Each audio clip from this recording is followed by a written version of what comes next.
Hello everyone, tonight, Wrestling Legends will go head to head in the name of humanitarian relief as we welcome you all to Hopemas HAVOC. Hello everyone, my name is the Long Boy. I'm Giraffe Stev, and to my right now, rather to my left right now, is the cook at the cauldron. It is the one and only Creepshow. Hello Creepshow, how the heck are you doing tonight? You know, I am doing very, very well tonight, and I'm ready to watch people kick their asses for humanitarian aid. kick their asses for humans all across the earth. Yeah. We're getting the serotonin immediately right off the bat, and it's still not working because, of course, it isn't. And to my right now, you can't see him right now because he's so small. I'm grabbing him right now. I'm pulling him out from the back right here. It is the Fly Guy himself, Maxwell Flyway. How are you doing, Max? Hey, what's up, guys? My name is Maxwell Keith, the Lord of the Flyweights. I'm a real-life professional wrestler, a fake-life virtual tuber, the first living organism to be both at the same time, and I'm currently at a convenience store. I'm running a little bit late, but I'll be there shortly. He pulled incredible. Raise your hand if you desperately missed Scarlet streaming. 7-Eleven. Are you kidding me? He's getting the 7-Eleven for everyone at the convenience store and everyone right behind us right now. Isn't that right, Max? That's right. Out of everybody in this commentary booth right now, I have the most professional wrestling knowledge, being the only person. No, I'm not. Being one of the only two people to have stepped into a wrestling ring in this commentary booth. I was about to say. Creepshow, fellow co-commentator Creepshow, has also stepped into a wrestling ring before. Why? However, yes, I believe I'm the only person with show experience. I will say, our friend Maxwell here, he is a current tag team champion. Isn't that right? That's right. I'm currently one half of the Rope to Rope Entertainment Tag Team Champions alongside my tag team partner Cairo. We are the Silver Saints. Embrace. Second place.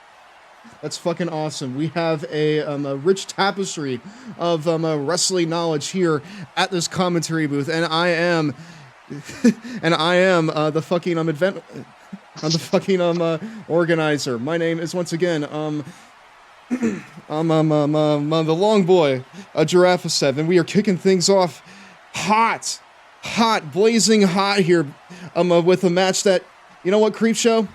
I think that you and I were really excited for heading into this. Oh, God, absolutely. The last time we did one of these, this was the main event of our tournament. It was good. It was so good. It was one of the best matches that we have ever seen here on on the channel, and we are going to start it off hot here with the rematch. It is Hangman Adam Page versus the fucking Undertaker, part 2, inside Hell in a Cell. You can't contain these two in a regular ring. You have to go Hell in a Cell. No ifs, ands, or buts here. You have to. No nuts, butts, no coconuts. We are kicking things off here right quick in just a second here. And in between the matches, we will be having our very lovely, our very well respected George Wood here to help fill in the sponsorship blocks with his very prominent gaming in your show. Available everywhere on YouTube, forever, because hopefully it doesn't get nuked. Hopefully it never gets nuked, because Hey, I'm walking here! Yeah? I'm walking here! Yeah? Yeah, you sure are. Get those slushies over here, please. The slushy machine is not working. I'm on my way back. Oh, shit. The machine at this specific place has been broken for 2 years, and I keep telling them they won't fix it. Catch a vibe, catch a foot when I drive, big pressure. I apply in the ring. You won't survive, yeah. I swerve when I drive, yeah. I swerve when I drive, yeah. I swerve when I drive. Must have been the prick that almost just hit me. All right. Did you hold on, Max? Did you not look both ways before you crossed the street? I look both ways before I cross the street. You're a babyface. You better. Sometimes depends on where I work. Actually, hometown today. So yeah, no, I am a babyface right now. Hey. Here we go. Our first match on the night, and it is once again a doozy, y'all. Here we go. Here's the cowboy himself. Making his way to the ring from Virginia. I still love it says Jerry the King Lawler in the Titantron. I love that so much. I know. Jerry Lawler. Lawler. Let me tell you, brother, it's raining pretty hard right here.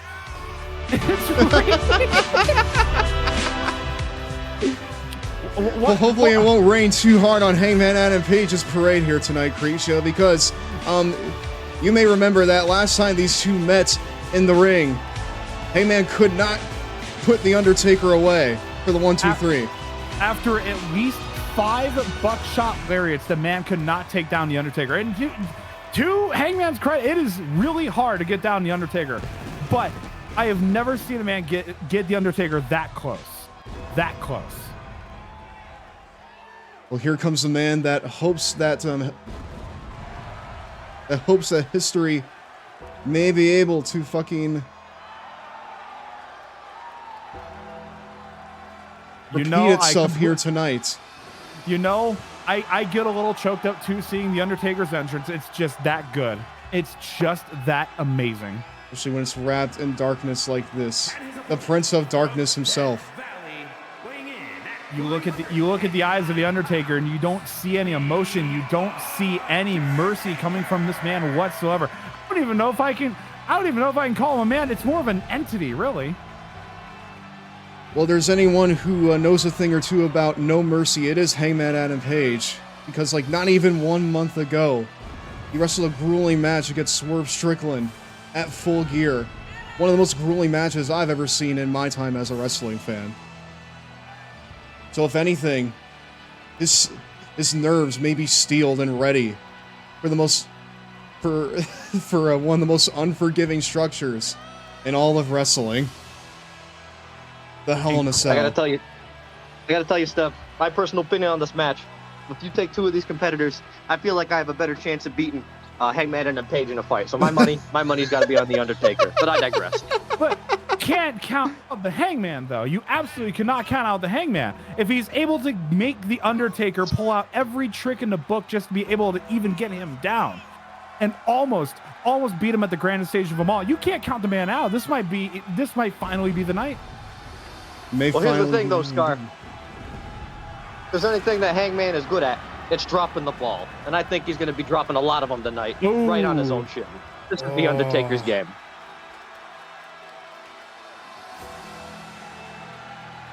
We are just moments away from ringing the first bell on our night here, ladies and gentlemen, everyone in between. Again, welcome to Hopemas HAVOC. So which one of you is Corey Graves and which one is Byron Sexton? Oh, God. Oh, we're the WWE team? I think we've only been talking about the AEW team. No. That's fucking patchwork. That's fucking patchwork in chat. None. We are in fact Excalibur, Tony Schiavone, and Taz. You know what? I'm gonna pull one out of the hat. I am Mike. I'll be the infamous Mike Adamley. Oh no! Are you gonna do a flying leg kick? I'll say Jeff Harvey. Why not? There we go. I'll play the part of Mike Adamley. Nigel McGuinness, and you'll say, you know what? My second favorite person in this tournament is Bryan Danielson, and then I being Tony Schiavone, or rather Creepshow being Tony Schiavone, will be like, oh yeah? And who's your first? Every other person in this tournament put together. Just all of them at one. Here we go. We're off hot. We're off hot, and The Undertaker's throwing soup bowls right at the beginning. Oh, goodness. We're starting off hot. Quick pinfall into a 1 count. Here we go. We're going for old school this quick. Oh, Undertaker's just want to put away Hangman right now. Okay. Goodness. Undertaker looking for the pay window immediately here. Oh, goodness. Here we go. We're locking in. Undertaker's dragging Hangman to the ropes. And we're just punching. Something I'm sure CM Punk would like to do is punch a whole lot of Hangman. Undertaker's fulfilling the dream tonight. Well, speaking of CM Punk, we will be seeing him later this evening. But for now, very intelligent Undertaker that target that leg, Hangman, the buckshot lariat, as we can see from CM Punk, who could never do a buckshot lariat correctly to save his life. If Hangman's leg is screwed up, that buckshot lariat is a non-issue for The Undertaker. But I digress. Absolutely no doubt. The Undertaker getting a kendo stick. Maybe he's looking to just sort of lay in some really strong shots here right from the beginning. And he's thinking about it. He wants another weapon and a steel chair in the ring. We're just getting the plunder immediately to begin the match off, to begin the night off here Hangman tonight. finally getting some offense in now. Here we go. Here we go. Right to the corner. Nice uppercut. Nice uppercut. Oh, we're grabbing a kendo stick. What? No. Oh, and Hangman starts beating Undertaker like a used pinata. Here we go. And this is exactly what due to the momentum shift in the beginning of this match, maybe one of the only ways he's going to be able to get one over the Undertaker is to use some weapons.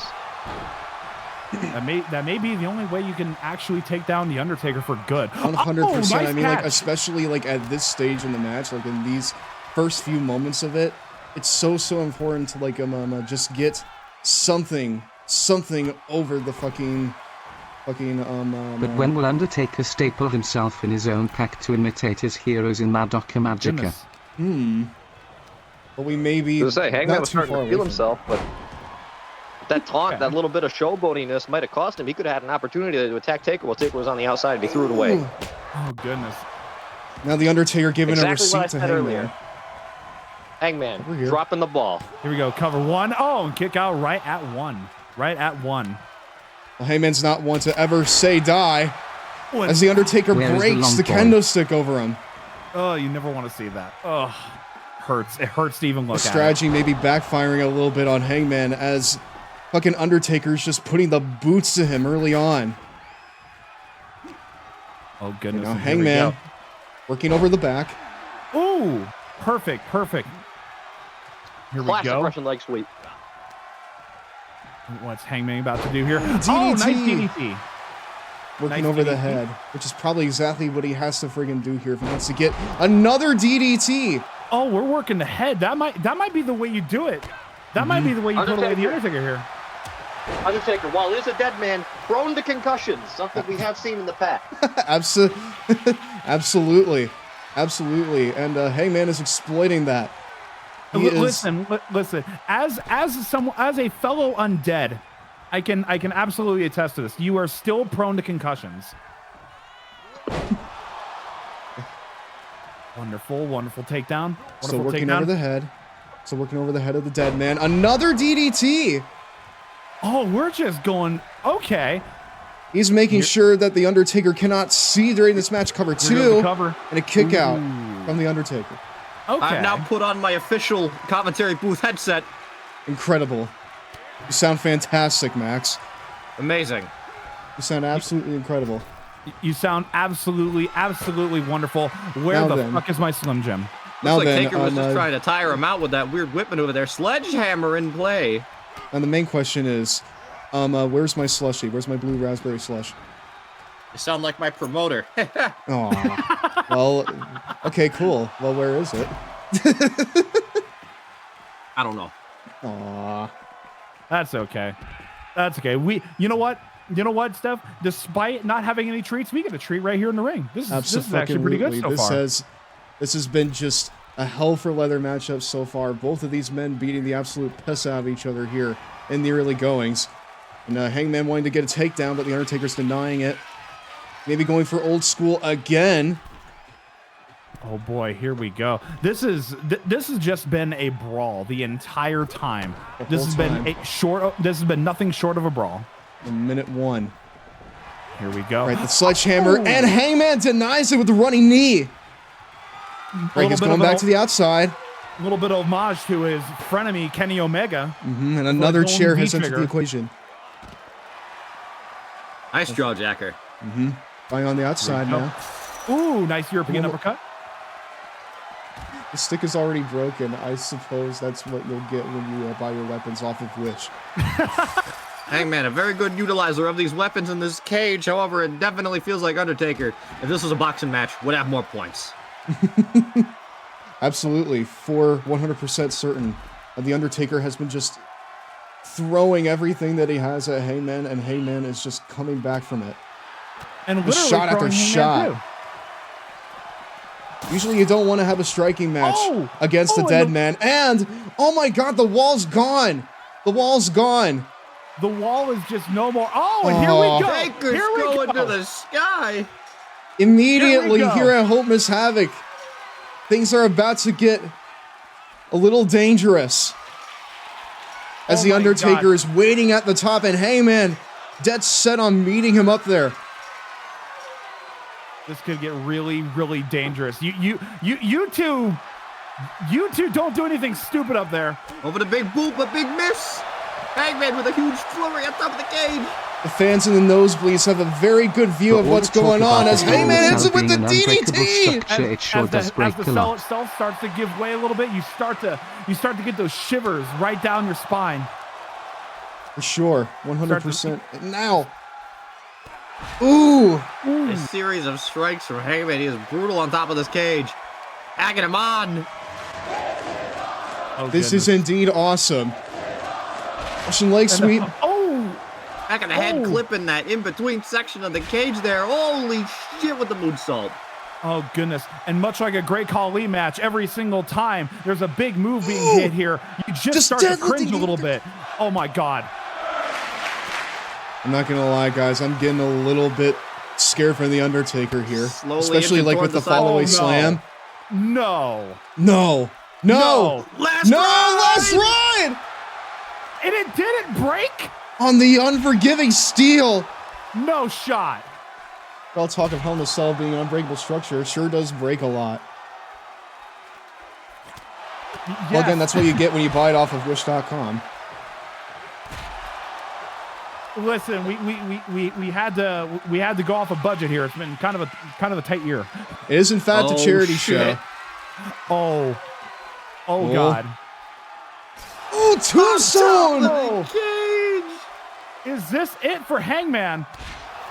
Is this it for Hangman? Undertaker's just trying to prove a point now. Friends, at He's just- some point, you have to wonder what exactly does this do for the skull of Hangman? Just Undertaker's just playing with his food at this point. Never on the slightly more unforgiving. God. Jeez!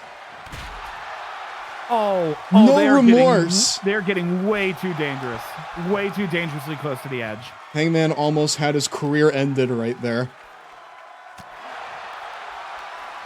Oh goodness, you have to. Oh no. Oh. Okay. Well, guys, you have to think, like, even if you aren't tossed off the cell, like, you also need to think the falls onto the solid steel there. What does that got to do to your back? What does that got to do to your head? What does that gotta do to just your psyche, your mental state when you're up there, Exactly. knowing like any bump you take could potentially be your last. Mm-hmm. The Undertaker has been firmly in control of this match for a while now. As Hangman's calling the choke, but wait. Oh, here we go. Maybe a Hangman, comeback never here? say die. Oh! Oh, an Undertaker with a DDT of his own for once. Right, Hangman mounting a comeback here. Shots. They have tit for tat here for the Undertaker, and the on the double underarm. Hangman can't get into his head right now. He cannot get into his own head. He has to mount. Oh, discus lariat on Sure the ain't a top. buckshot, but damn, it's close. Oh my God, Hangman, what are you doing? What are you doing? No, Oh, another discus with the Okay. with the rising knee strike. Here we Hangman's go. mounting a comeback here. This is exactly the kind of Hangman that you do not want to square up against. The Hangman that's a house of fire. This type of lethal offense is the whole reason he was AEW champion for as long as he was. Exactly. Oh, and that hard hit to the gut, just taking everything out of Hangman. See, Hangman might have been AEW champion, but I cannot count on two hands the amount of times that The Undertaker has been a Oh. champion. Ooh, Undertaker almost fell off the cell there. It is very true. Oh no. Oh, The Undertaker is a very accomplished individual, and another last ride.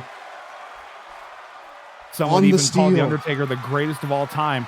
And What? no shot. Again! Oh, another tombstone pile driver to Hangman, Adam Page. The Undertaker is just leaving Hangman in a pile of rubble here.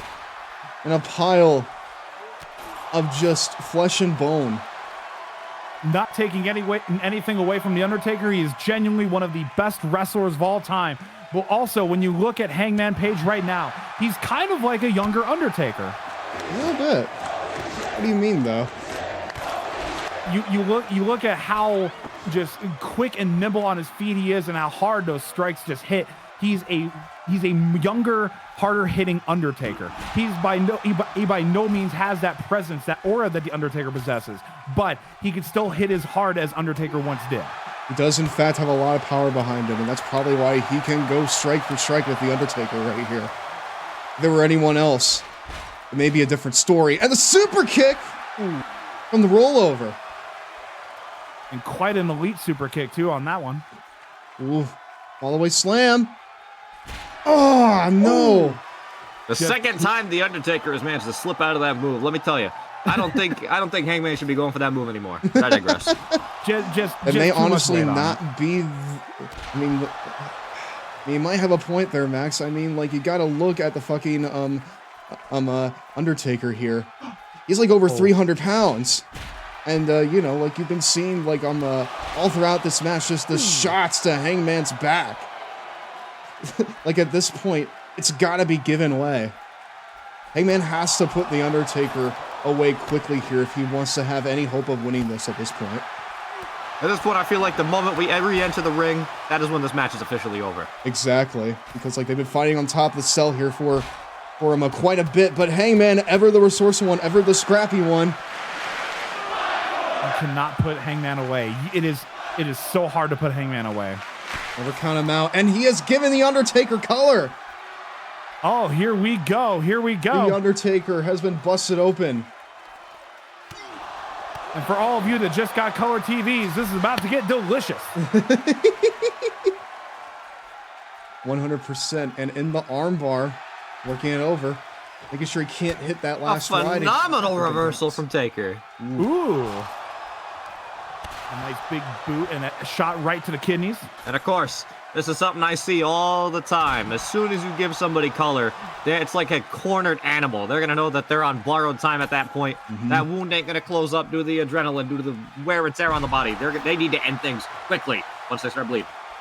100% certainty. And now the Undertaker lifting him up and just tossing Hangman like yesterday's trash. Ooh, and another atomic leg drop from the Undertaker. Oh no. Is this it? Is this it? Oh, we're another one on the exposed steel. Oh. My goodness. That's what, 4 tombstones now? Maybe trying to give his opponent a little bit of color here too. A little bit of payback there. And last ride. Props to the engineer that made this Hell in a Cell, because this thing does not break. 100%, but like not once.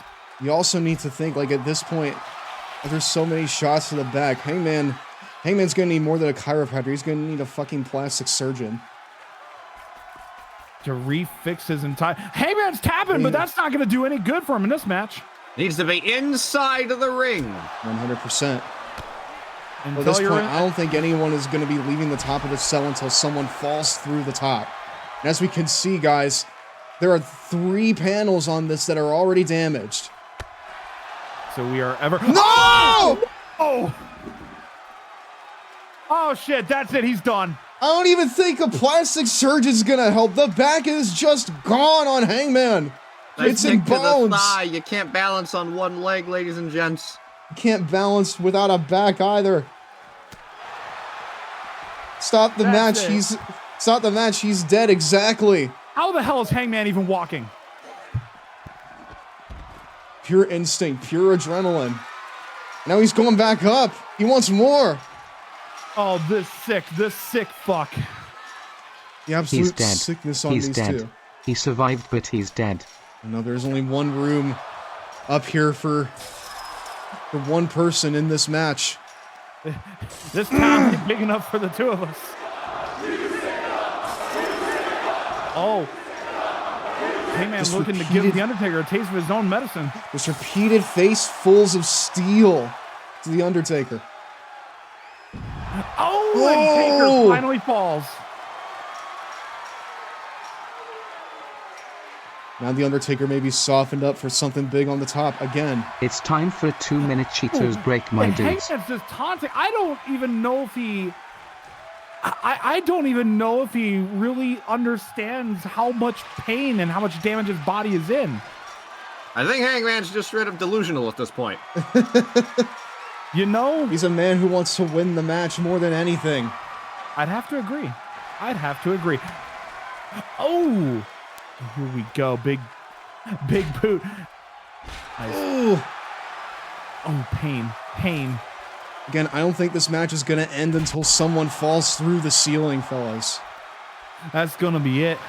That's going to be it. Oh, Undertaker's no. already eyeing. He's already eyeing another tombstone. Oh, God. Right? Every time on the middle. Good God. Every time on the middle, on the lining. Like, there's nothing mesh about that. That's just solid steel. It's just solid pain. steel lining. You can look on the face of these competitors is how much pain that they are in, how much they've already endured in this 20 minutes that we have done this. And the panels is already gone, as you can see. Oh, goodness.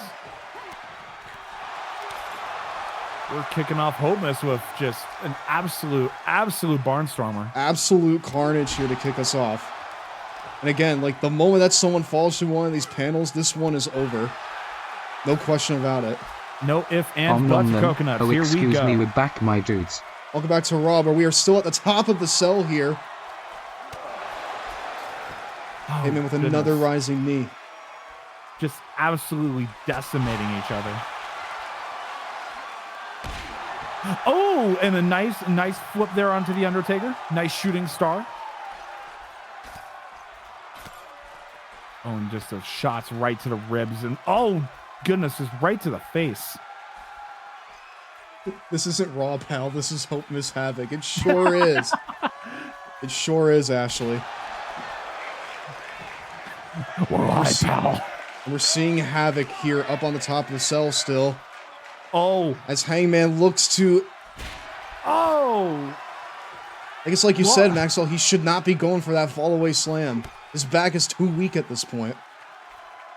Once again, was it reversed? I sneezed for 1 second and my eyes were closed. It was, in fact, reversed once again by The Undertaker. Hangman has just endured so much carnage, so much pain, so much agony. You have to wonder how much can he really give. That is like the 8th tombstone. I swear, that's like the 8th one. Exactly.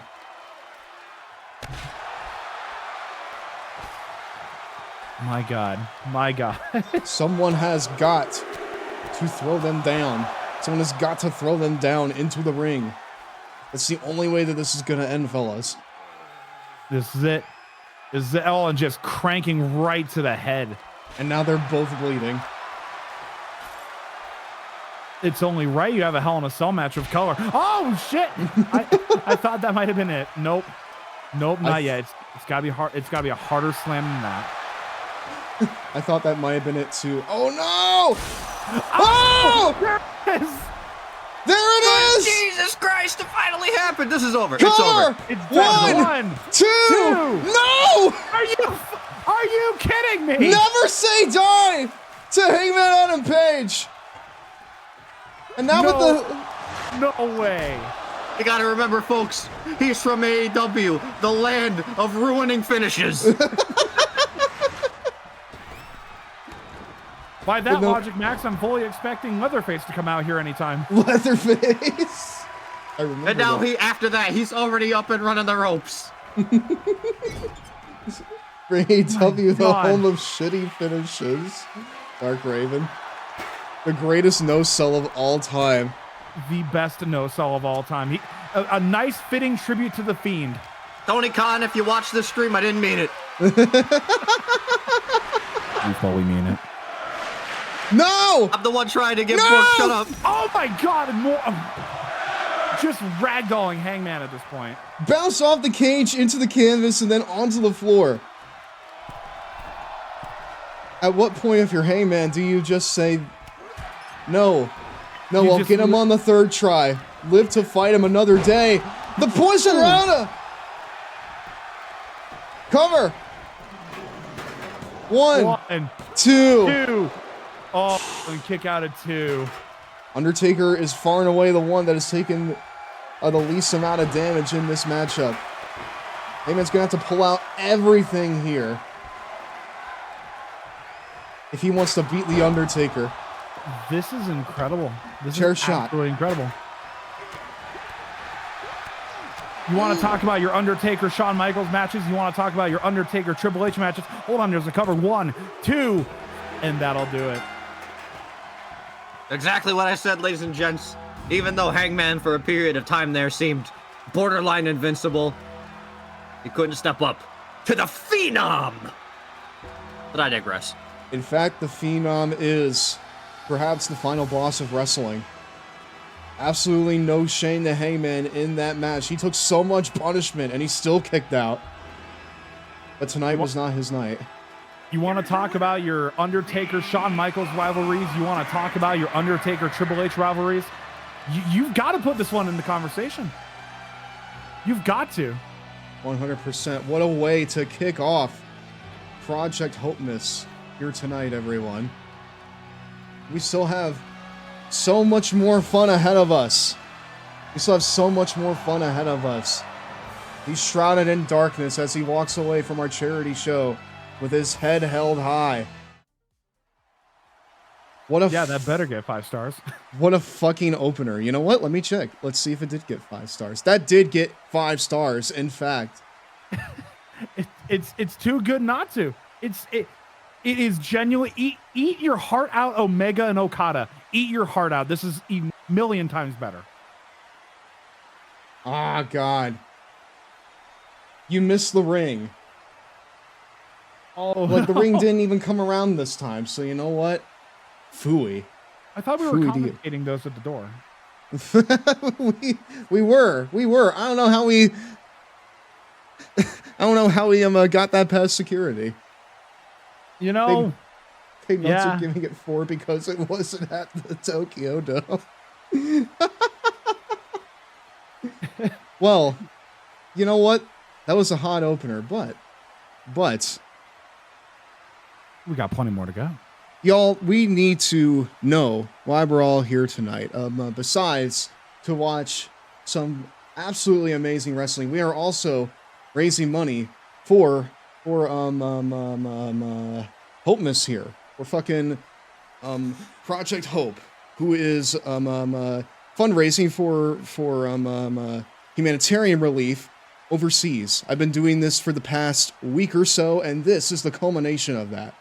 It's been a fantastic handful of fucking weeks here, but you know what?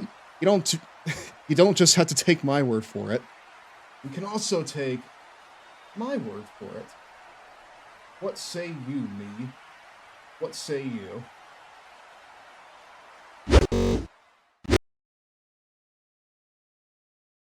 Hopemas promo. There you go. All right, now we have a little promo playing. Next up, I'm going to do the Santa Claus and Santa sleigh thing. Oh. What now? Oh.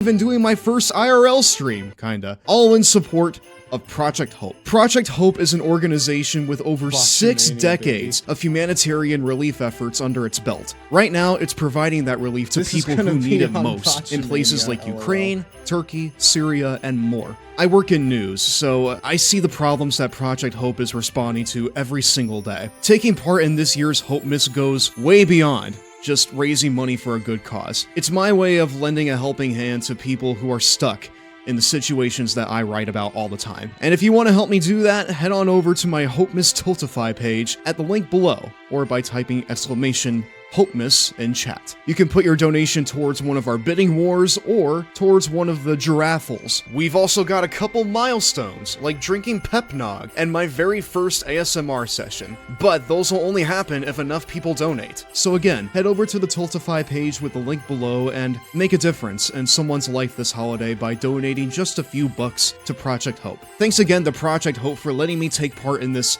amazing fundraiser. And now, back to you, me! Thanks, me. That was very, very informative. But yeah, that is what we are doing all this for. It is for Hopemas. And if you donate any dollar amount, you will get your name on a pro wrestling sign that I will be taking to a show next year. And I will be doing my absolute best to fucking get up to the front row and get that shit onto the hard cam for all to see. I'm gonna... Do you know which show yet? I do not know which one yet, but it will be a show next year. I promise. So... here's the thing, chat. Here's the thing. Yes. What if we tried to get Stev to WrestleMania? You don't have to do that. That's a pretty good idea, though. It is a good idea. I mean, listen, it is, but you don't have to do it, though. But it's Mania. It is. Mania. It is Mania. Listen. If we can get to Mania, I will get to the front row and I will show it off for at least 5 seconds before they kick me back, before they kick me out. At least 5 seconds. Oh my god. I'll be like, thank you, Front row Project at Hope. WrestleMania. Yeah, you fucking vet homunculus. Front row at WrestleMania. At WrestleMania, where you could finally see Cody Rhodes finish the story. No, I'm not going to knock on wood about that. I know Cody's finishing the story. It has to happen. You say through like gritted teeth.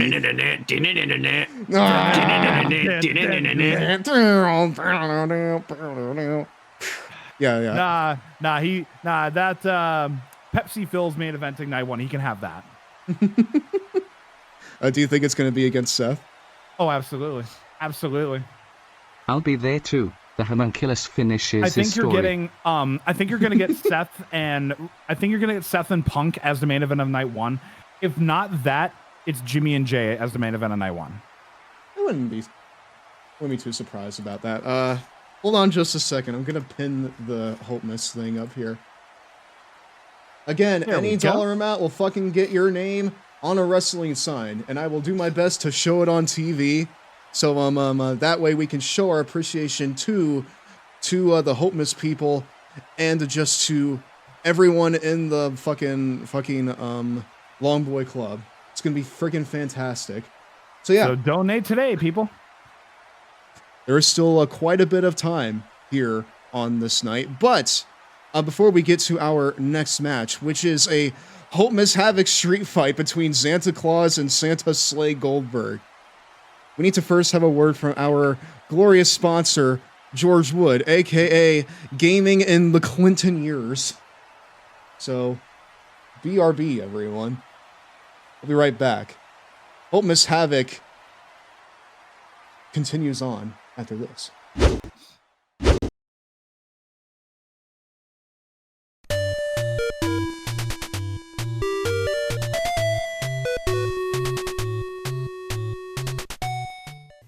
And now we're going to power up the Virtual Boy. Virtual Boy has 3 major components: the stand, the head unit, and the controller. The stand is packed flat, so you want to take the stand, spread it open, and then set it firmly on the table with the feet facing forward for support.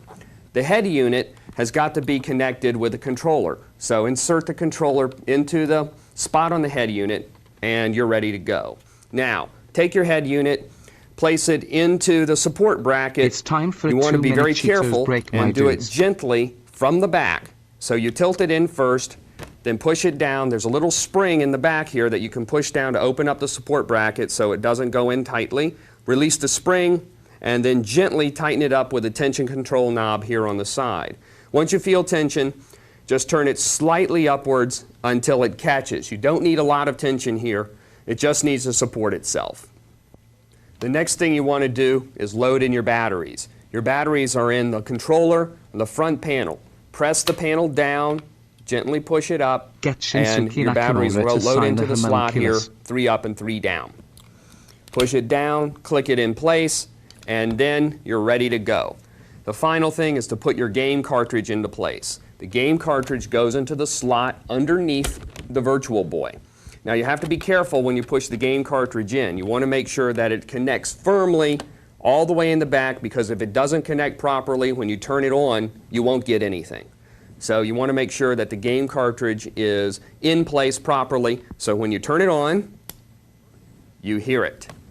Virtual Boy does not have a video output port because it would only send out the signal of one of the layers of the 3D graphics. Remember, the images of Virtual Boy are created by your eyes, which combine 2 separately projected LED images from both sides. What we're showing you here is some exclusive footage of some of the upcoming Virtual Boy games. We obtained this footage with our cameras at E3, so please be aware that the images captured here do not in any way recreate the actual 3-dimensional elements of the game's graphics and gameplay. So far, we've played Mario's Tennis, Galactic Pinball, Red Alarm, and Tolero Boxer, so stick around and see our ratings on all these games and more.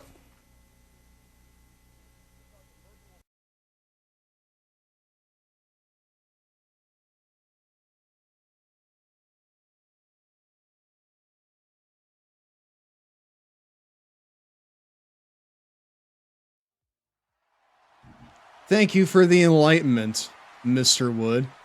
Only Mr. Wood could make setting up the Virtual Boy look like rocket science. He makes it look like a college thesis statement.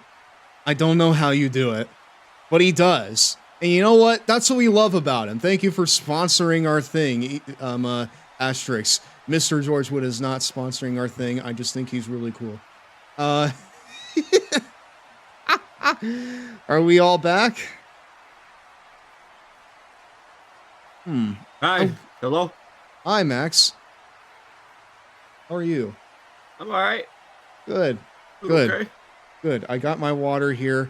I'm ready for Santa Claus versus Santa Slay Goldberg in a Holiday Havoc street fight. I should probably mute my phone before it goes off at the commentary booth. Fun fact, I'll give you 3 guesses to figure out what my text notification is.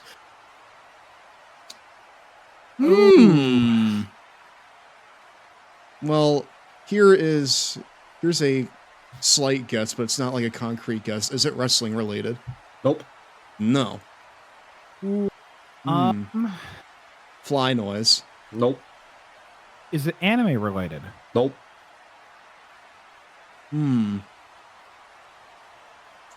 Is it from your favorite cartoon? I'll give you a hint. Go for it. It's on the soundboard instead of server. What? Wait. Is it the metal pipe? Let's fucking go! My default system's notification sound is pipe with reverb. That's so cool. Why? Why are you doing this to yourself? Let me, hold on. That's so good. Let me go to my settings, hold on. Oh, okay. Let's see, sounds and vibration, notification sound, pipe. I should probably say that video redeems are mostly not happening tonight. I apologize. I can make them happen on the commentary booth. Hold on. I'll go ahead and give you one for free. You know, I'll go ahead and give you one for free.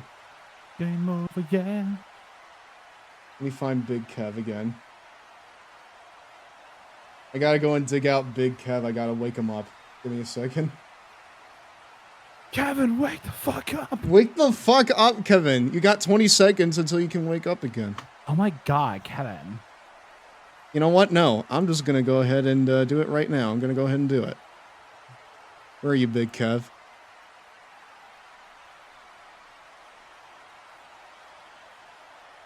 Kevin Owens. That's not my Big Kev. That ain't my Big Kev. So are you sure? Are you sure that...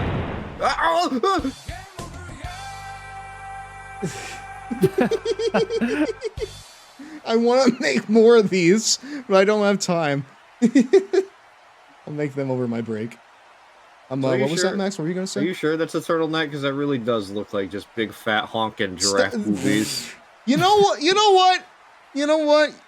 You're a big fat honking drip. You know? How about that? Hawk Tui. You don't mean that, do you? That went a little far there, I Steph. love you. Thank you. Head pet. You gotta be nice to me to be able to be a GIW. Okay. Head pats. Ooh, I want to be a GIW. Thank you. Would that spell out goo? Goo? The gabagoo. Huh? Goo? I'm trying to figure out how to pronounce GIW. Would that be goo? It's the you know how every single wrestling promotion's got their fucking like the 3 letters that the crowd chants. Yeah. It's Gumbo Inc. Wrestling. It's GI Dub. Oh. GI Dub. Okay. Yeah. Hey, thank you. Why isn't Tits here? Why don't I have my tits here? They're right there. What? They're right there. Oh.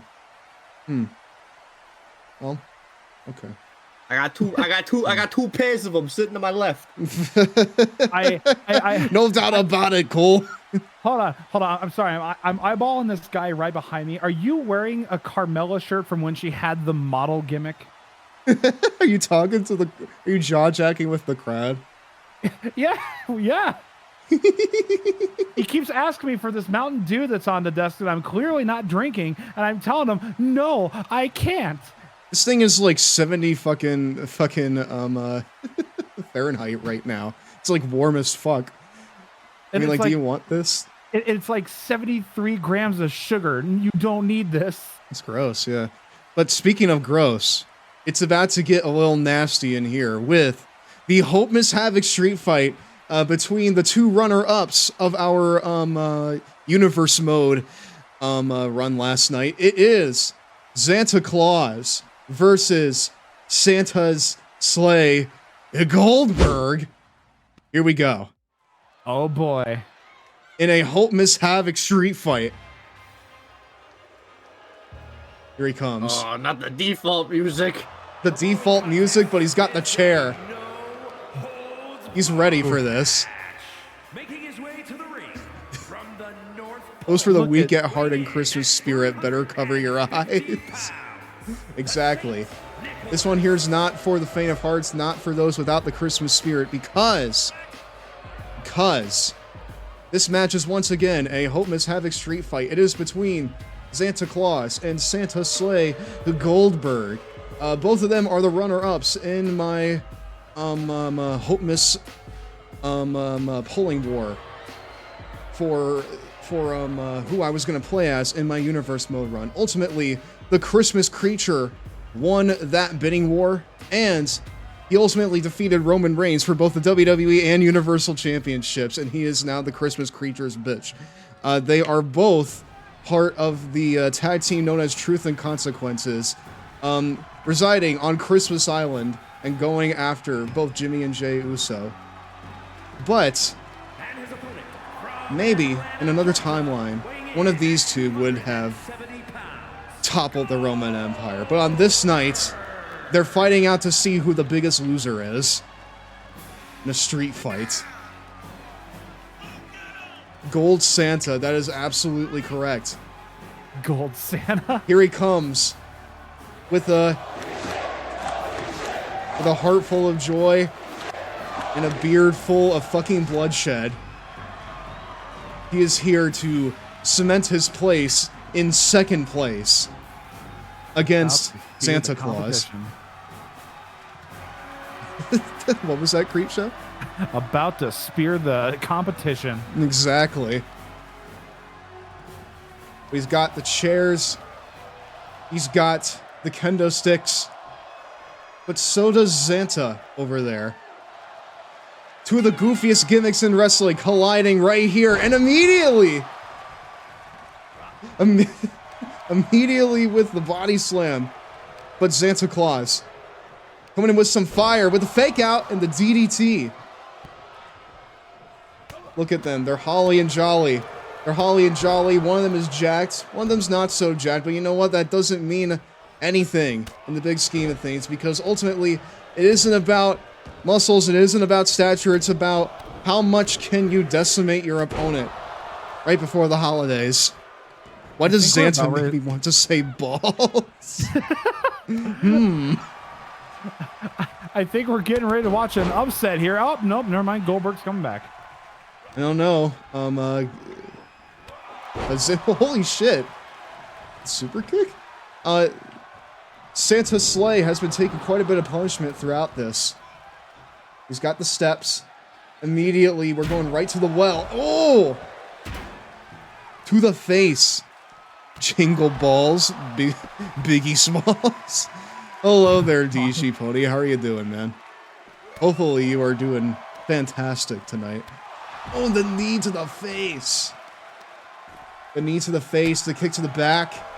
Just absolutely decimating Santa Claus right here, showing who is the second best Christmas gimmick here. And that fight for second place is almost as good as fighting for first, but of course you have to acknowledge the Christmas creature. The Christmas creature absolutely decimated Roman Reigns on last night's stream. But, again, maybe in another timeline, one of these two would have been the ones to do it. But on this night, it isn't about who wins the championship. It's about who walks out with a shred of dignity. As Santa Berg brings in another set of steel steps. He's just decimating the ringside area and making it so that the ring crew has a little bit more to do after this match. They're getting their money's worth, you could see. Oh! They're getting that Christmas bonus. We found not really the best time to maybe taunt, but oh, what's this? Oh! And a comeback stopped right in its tracks. Cover 1 and the kick out at 2. So close, so close. These two festive fellows have only top speed glue style. Oh my god. Well, listen. The glue may be what you need in order to walk out of this one. But as we're seeing, it is Santa Berg who is commanding the sleigh here. He is commanding the night here as he's just putting the boots to Xanta, but hold on. Flips him over. Now he's in control of the steel steps. Ooh. Pain, pain, pain, pain. Absolutely. Santa showing off his muscles here for the whole world to see. Is Xanta half moose? Santa's half moose? What do you mean by that? You keep saying moosels, so I have to ask. Well, you know what? Maybe I like moosels. How about that? You know, perfectly valid. I like moosels. Hello, I think that's one of your regulars in chat right now, Max. I'm sorry, what's happening? I think that's one of your regulars in chat right now. Damaris, hey Damaris, what's up? It's actually a really hype match so far. My friend, if you think this is hype, you should have saw the last match. Oh, last match. Oh. The man gave it absolutely everything he had to win against The Undertaker, but he just couldn't do it. And now, Santa Berg is just taking it to Santa Claus. With the billing on the outside. Oh, but Xanta may have something in him. The takedown. The takedown and the... Hey, Damaris, thank you for following. You are now a member of the Long Boy Club for life. I appreciate you being here. For life. For life. And the crowd says they want tables. Will Santa give them what... Oh, not yet. Santa's making them wait a little bit longer at... Oh, and the chop block. The chop block to Santa. To Santa Berg. Not exactly the most impressive set of punches from Xanta. Long boy. You fucking bet. You absolutely bet. And now with the steel chair. Oh! This immediate... Oh! May have gone out of harm's way, but it wasn't enough. Cover. 1, 2, and the kick out. Oh, Xanta. Ooh. No, tonight, ladies, gentlemen, everyone in between, we have a huge set of matches for you on this night. We have a triple threat of Kenny Omega, Cody Rhodes, and John Cena coming to you later in the night. We have CM And Punk. I think we're about to see a new match. And in about 3 1, seconds. 2, 3, absolutely. Yeah, let's get one of them in there. Gotta be honest, not a fan of Goldberg. Well, you know what? It doesn't matter because he won with a jackhammer on this night. He put away Santa Claus and showed that he belongs in second place. That piece of crap clearly cheated. He must have had like a lead brick under his hat or something. He might have. How could Santa cheat? There's no way Santa could cheat. He may have taken a cue from his best friend Bret Hart and put a brick at the bottom of his hat, but it doesn't matter. It doesn't matter. Goldberg, Santaberg, has shown that he firmly belongs in second place. But is he just as good as his creature friend, the Christmas creature? We may find out at some other date. But for now, let's get back to the commentary booth real quick. Now, he didn't quite get all of it, did he? Not all of it. I used to love wrestling growing up. I always... Hold on. The chat's like bringing me down. I can't. I watch wrestling, but sometimes I catch my dad watching a strange naked wrestling. It was weird. What? But we digress. Are you talking about the Grecos and the Romans? Actually, no. Do not answer that question.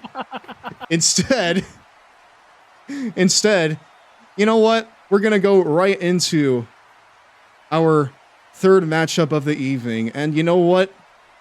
Creepshow, I know that you've been looking forward to this one ever since I told you it was happening. Oh, what are we doing tonight? Jack Perry and CM Punk mutually agreed to meet backstage. Oh, here for we a go. one-on-one confrontation to settle the score. Here we go. Finally, we get to put the end to all this drama.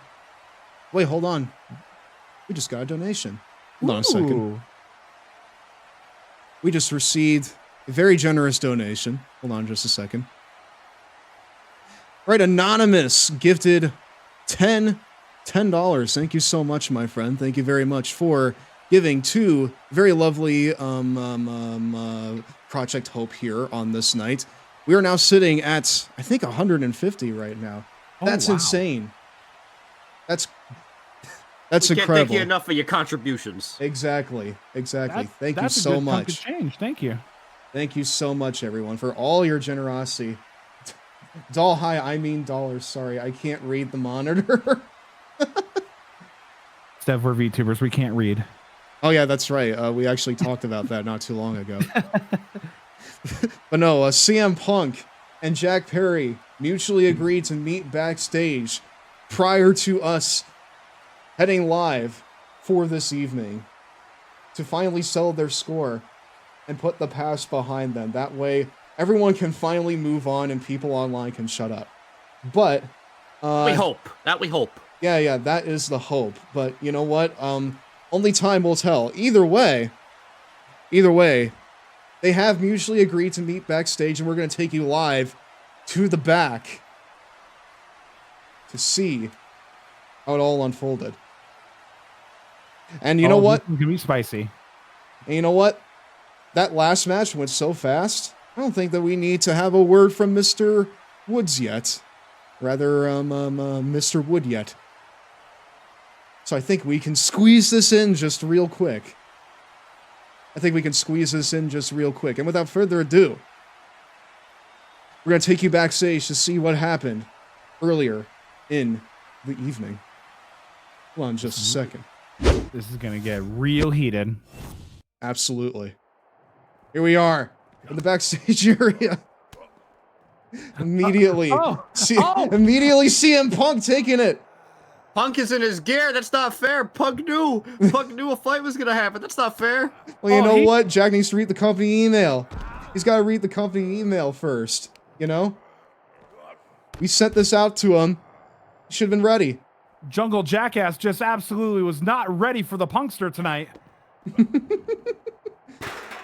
Ooh.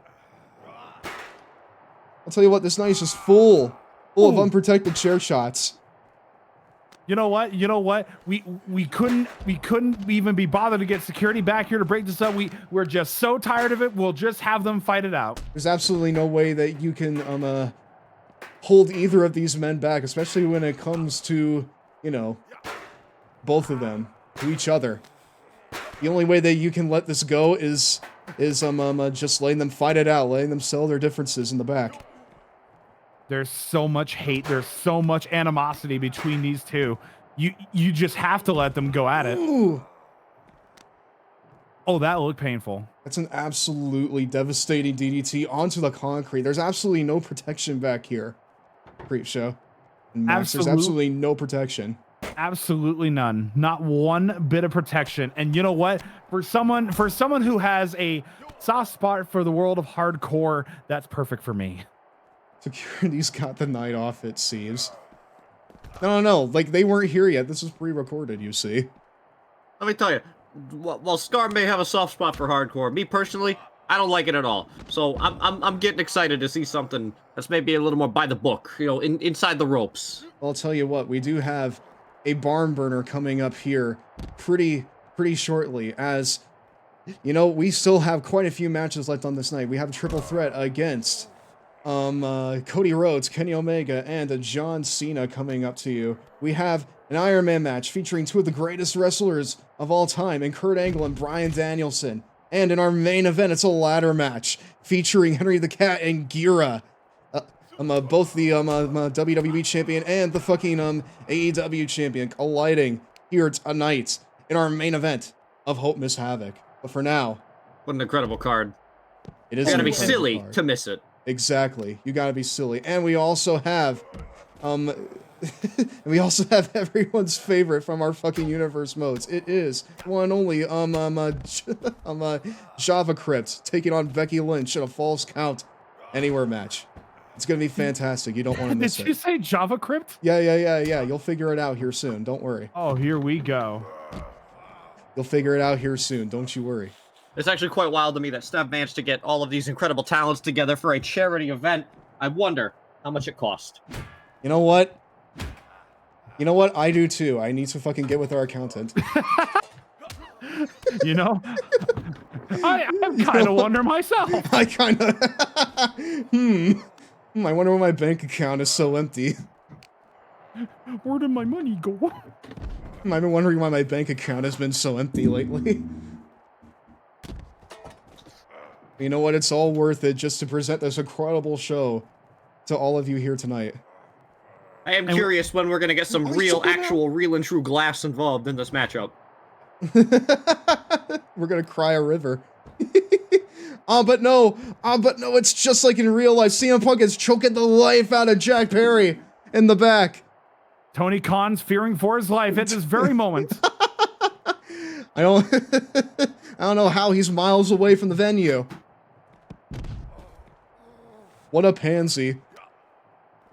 Headlock. Is Tony crying yet? Tony crying yet? We took him miles away from the arena for his own safety here for this matchup. Everyone knows the C in CM stands for choke.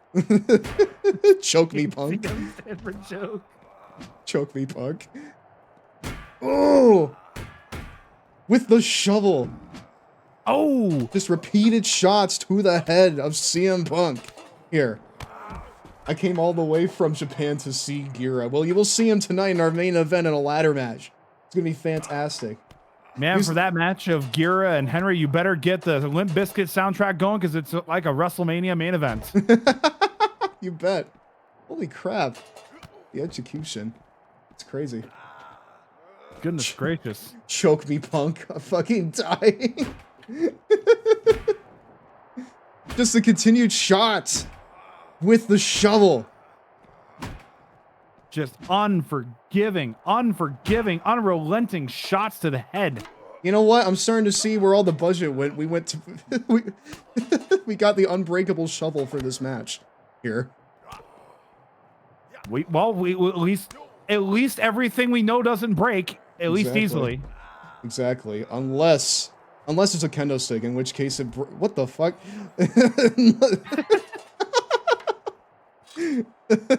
In which case it breaks after 3 shots. Holy shit! Jack Perry Talk going about to a work. Burial.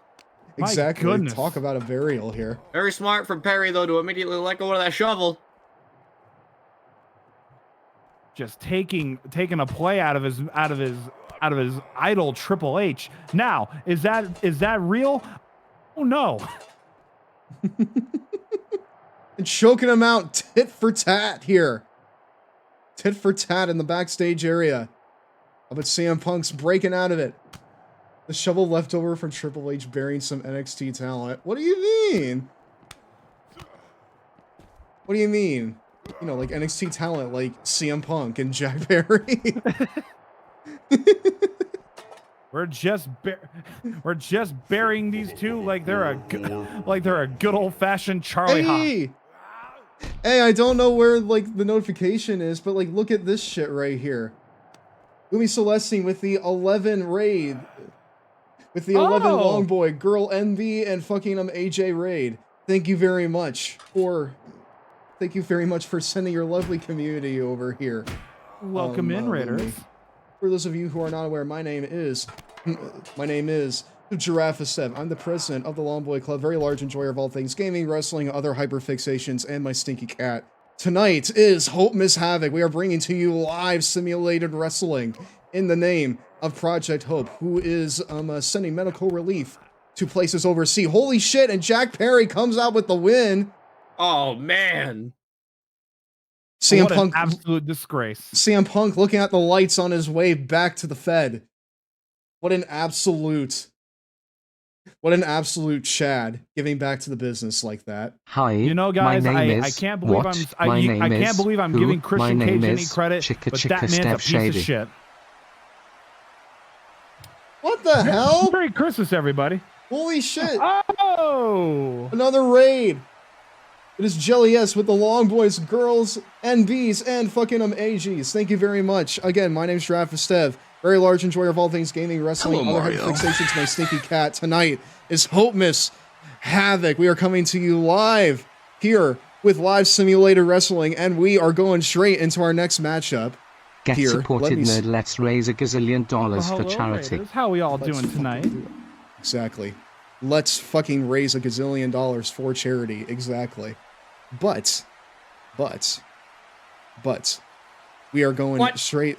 Yeah, exactly. But, big but. Hi, Henry.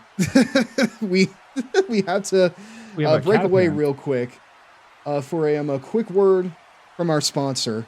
Mr. George Wood, otherwise known as Gaming in the Clinton Years, is going to come here with his incredible gaming opinions and incredible takes, all in support of Project Hope. Here's what he has to say. Take it away. Hopemas HAVOC rolls on after this.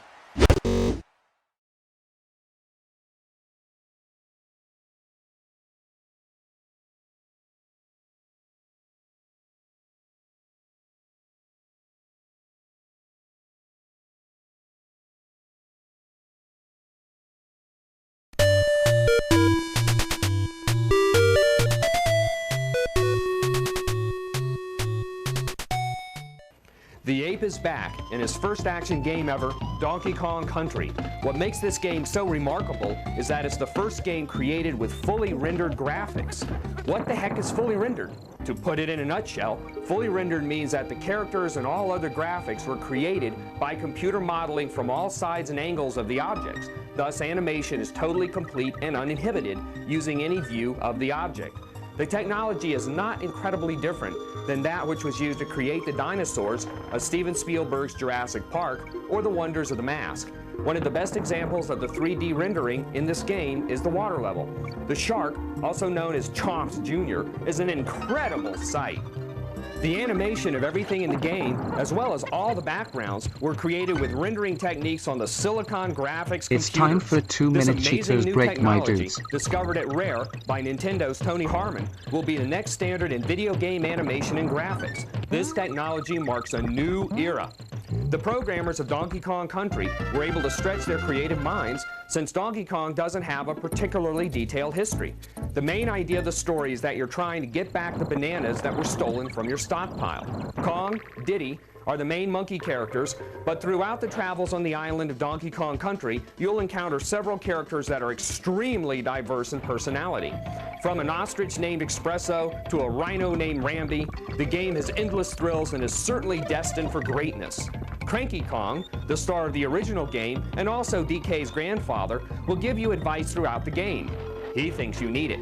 Hundreds of bonus levels result in a game that will never be boring. The music also adds a lot to the game. Play it loud and stereo, dude. You can buy the music on CD from Nintendo if your Nintendo isn't hooked up to a stereo system. Cranky Kong remembers music in the old days, but Donkey Kong is truly with the times, so to speak. His music is great for listening. Just pause the game to hear the music without the game's sound effects. Speaking of sound effects, you'll notice the quality of the echoes in the caves and Donkey Kong's 8 noises. Donkey Kong Country is truly perfect. If you do not get this amazing new generation of Donkey Kong madness, you are stupid. Yes, I know, that's insulting, but it's also the truth. If you're a true video game fan, you will not hesitate in the slightest bit to buy this remarkable piece of video game history.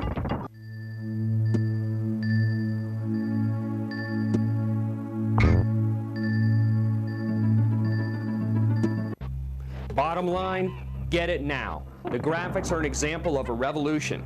Play control is very responsive and monkey-feeling. The challenge is high because you must often pass several hard levels to reach Candy's save point. The 2-player game option is awesome since you can press A to let another player play. What's even cooler is the way the game lets the next player pick up where the last player died without interrupting gameplay. If you want the other player to play, just press A. These features and so much more make Donkey Kong Country the game of the decade.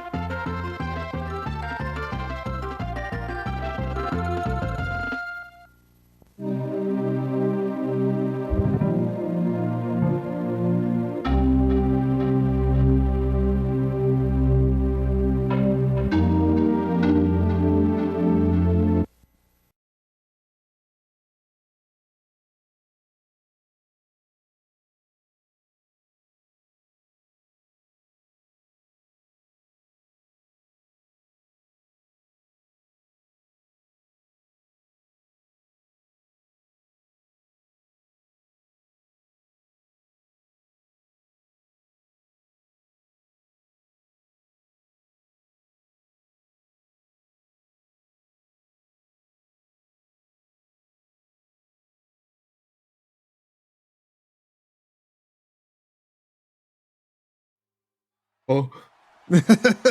Hey everyone. Wow. That was a fantastic 10-minute break, eh? That was fantastic. Welcome back to Hopemas HAVOC. Again, I am your host, Giraffe Stev, along with my co-commentators. It is the Cook of the Cauldron, Crete Show, and the flyest guy of them all, Maxwell Flyweight here. Keep your fly up. Exactly. Keep it up. It's embarrassing that it's down right now. Hello, members of the Horde. I hope you're having a lovely evening tonight. We are back with what I'd imagine is probably Maxwell's favorite match of this evening. It is either this one or the triple threat. It's either going to be this or the triple threat, but you know what? It is very stiff competition because coming up next, it is a battle of two of the greatest wrestlers to ever step foot inside of a squared circle. It is Kurt Angle versus Bryan Danielson in an Iron Man match. Oh goodness, Iron Man 2? 15 minutes between two of the greatest to ever do it inside of a wrestling ring. We're going to go down to that action right now. Oh, this is just going to be nutty. We're going straight into it right here. Oh, whoa! Immediately the kicks from the American Dragon. Those kicks straight to the head. Deep right with these mounted punches on Angle. Somebody who I would believe would be very good at working from exactly as I was saying, that Olympic wrestling coming into effect there. Little rollover. This really is like a perfect a Telling perfect D-Bry, pairing, isn't it, Max? No, that's not going to work out. Big power bomb from Angle. Picking him up now, though. We're going to have a lot of strikes from Angle now.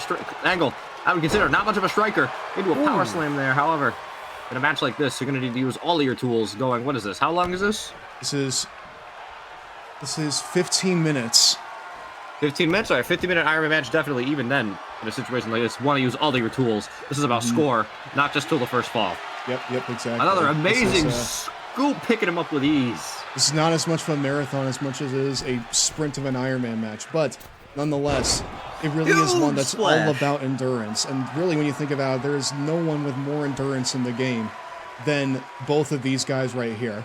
So, Angle taunting D-Bry over. Incredible. Weird for D-Bry to just buy it like that. Oh, Plex to the outside. That did quite a bit of damage on the Angle, it looks like. Angle, a lot of damage to himself. However, it definitely looks like he's going for a big suicide explosive style of wrestling here. Bringing out all the stops early on. Maybe looking to get a very quick early fall and then relying on his incredible defensive styling to keep himself safe later. Absolutely. Both of these just absolute specimens of human beings. D-Bry taunting Angle on the outside, maybe taking a second to recover after that suplex to the outside, recovering from the damage he did to himself, but crawling in. Angle, D-Bry, grab an Angle whip over the top. Angle made it down that as a strategic choice. People usually only get flown over the ropes when they're whipped from the middle or closer. D-Bry with a big dive. Goodness. Oh my god. After what seemed like a good few seconds of just picking his spots, Brian is finally getting in a little bit of offense here. It looked like Angle shot straight back up to his feet after that pile driver. Of course, you know the man's neck has already been broken once. You can't break it again. This is peak Angle right here. Peak Angle and peak Danielson right here. D-Bry now on the offense. Absolutely hell for leather. Now that we're on the outside working that arm a bit, D-Bry looks like he's working every single limb of Angle into a huge backdrop, especially that back of Angle. Angle, somebody who would really very much like to use his back for a lot of his offense. However, you got to remember the ankle lock. Ankle's arguably most noteworthy finishing maneuver. Not something I would say that requires the back. So while D-Bry does need to focus every single limb, the back, the legs, the head, the arms. Speaking of the head, it looks like Angle already has a bit of color in this match. Well, that was absolutely quick. See, the problem with color, as I was saying earlier in the Undertaker match, when it comes to color, you want to end things quickly, but you still have all of the time left in this Iron Man match to wait out. This could very much play a factor in later. Big stomp to the arm. The arm's definitely going to be the prime target if you want to get rid of that ankle lock as a threat. Big weave from Angle into a punch. Oh, D-Bry with a weave of his own. Back and forth, boot to the midsection. Even Stevens whip into the ropes coming off. Big scoop power slam. That's exactly what I was saying. Two of the best in the entire game. But again, even though Kurt has his color like this soon into the game, like you also need to think that there's no one in this game that hits harder than fucking Bryan Danielson. It's indicative of just his stiffness, his strength. Angle, something you can notice about Angle, especially right now, is every single time he gets an opportunity, he uses it to full effect. Anytime D-Bry is down, Angle is going for the most effective, most time-consuming move possible to do the most damage. Another huge dropkick sending D-Bry to the outside. Are we going to see a dive from Angle in response to D-Bry's early dive? No. Hold them to the outside. Angle with a big no. D-Bry, but it doesn't seem to matter. D-Bry does not like being told what to do. Now, rake in the eyes. A little bit of sinister behavior from D-Bry. Oh, scoop almost going to the stairs there. Got to be careful about that. He's been working Bryan's back this whole time. Like, you also need to think, like, you know, like we talked about, like, his submission game, Kurt Angle's submission game. Like, what exactly, like, does that do in this context, especially since you're sort of working over the back and the chest as much as you are? Like, what does that have to do for, like, you know, his finishing move? Big club to the back there, going into a pinfall. A bit of a weak move to go for a pinfall after, however, after all that damage. Big German, now we're seeing classic Angle. That's what I'm saying. You got to go for pinfalls whenever you can get them. Any point matters, especially when you're 0-0 on the board at this stage in the game. Scoots him up, powerbomb onto the canvas. And again, right to his feet. This has been a very, very intense match from the beginning. Absolutely. And again, as I'm saying, now up to the top rope once again every single time Angle gets an opportunity. Oh, goodness. The absolute strength and the absolute endurance of Kurt Angle on full display in this matchup. Thank you very much for following Sano Jones. Lights. You are now a member of the Long Boy Club for life. I appreciate you being here, my friend. Well, Angle to the middle. We're going to see a pinfall of his own. No, Angle up to his feet. Angle still very much in this. A lot of energy. Double underhook. Angle to his feet to an arm drag. What an amazing counter. Kurt has had an answer for virtually everything that Bryan Danielson has brought to this matchup. Bryan's going to have to pull out all the stops at this point, I feel like. Big old whip into a He's reverse going to into a have back to pull elbow. out something that like Kurt's not going to be expecting. Right? Goodness. And now we're on the outside again. Back to the outside once again. It looks Underhook. like again into the arm drag. Bryan is just... Angle telling D-Bry he is not allowed to use that move. The disrespect. These two competitors very by the books. Very professional, however. Both of them we've seen in the past and have a sinister side. Both of them taking this fight very personally. And you've got to when you're dealing with the absolute intense competitor like Bryan Danielson, you have to have this, and you have to have this level of intensity. Absolutely. Goodness! Cravat suplex. Chad is saying, how do you surprise Kurt Angle? I don't know, but if anyone has that answer, it's got to be Bryan Danielson. And another dive to the outside. You can see a second ago, right before that, D-Bry was coaxing Angle in, possibly getting into his head, and this big old exchange of words that they're having. We can't really hear him at ringside. Oh, and he finally hits it. Oh my God. D-Bry feeling himself. Both of these competitors absolutely in each other's heads. Remember, we're down to, I think that's 7 minutes.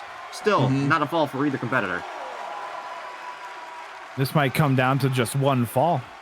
It may. D-Bry still on top, sending Angle back to the inside once more.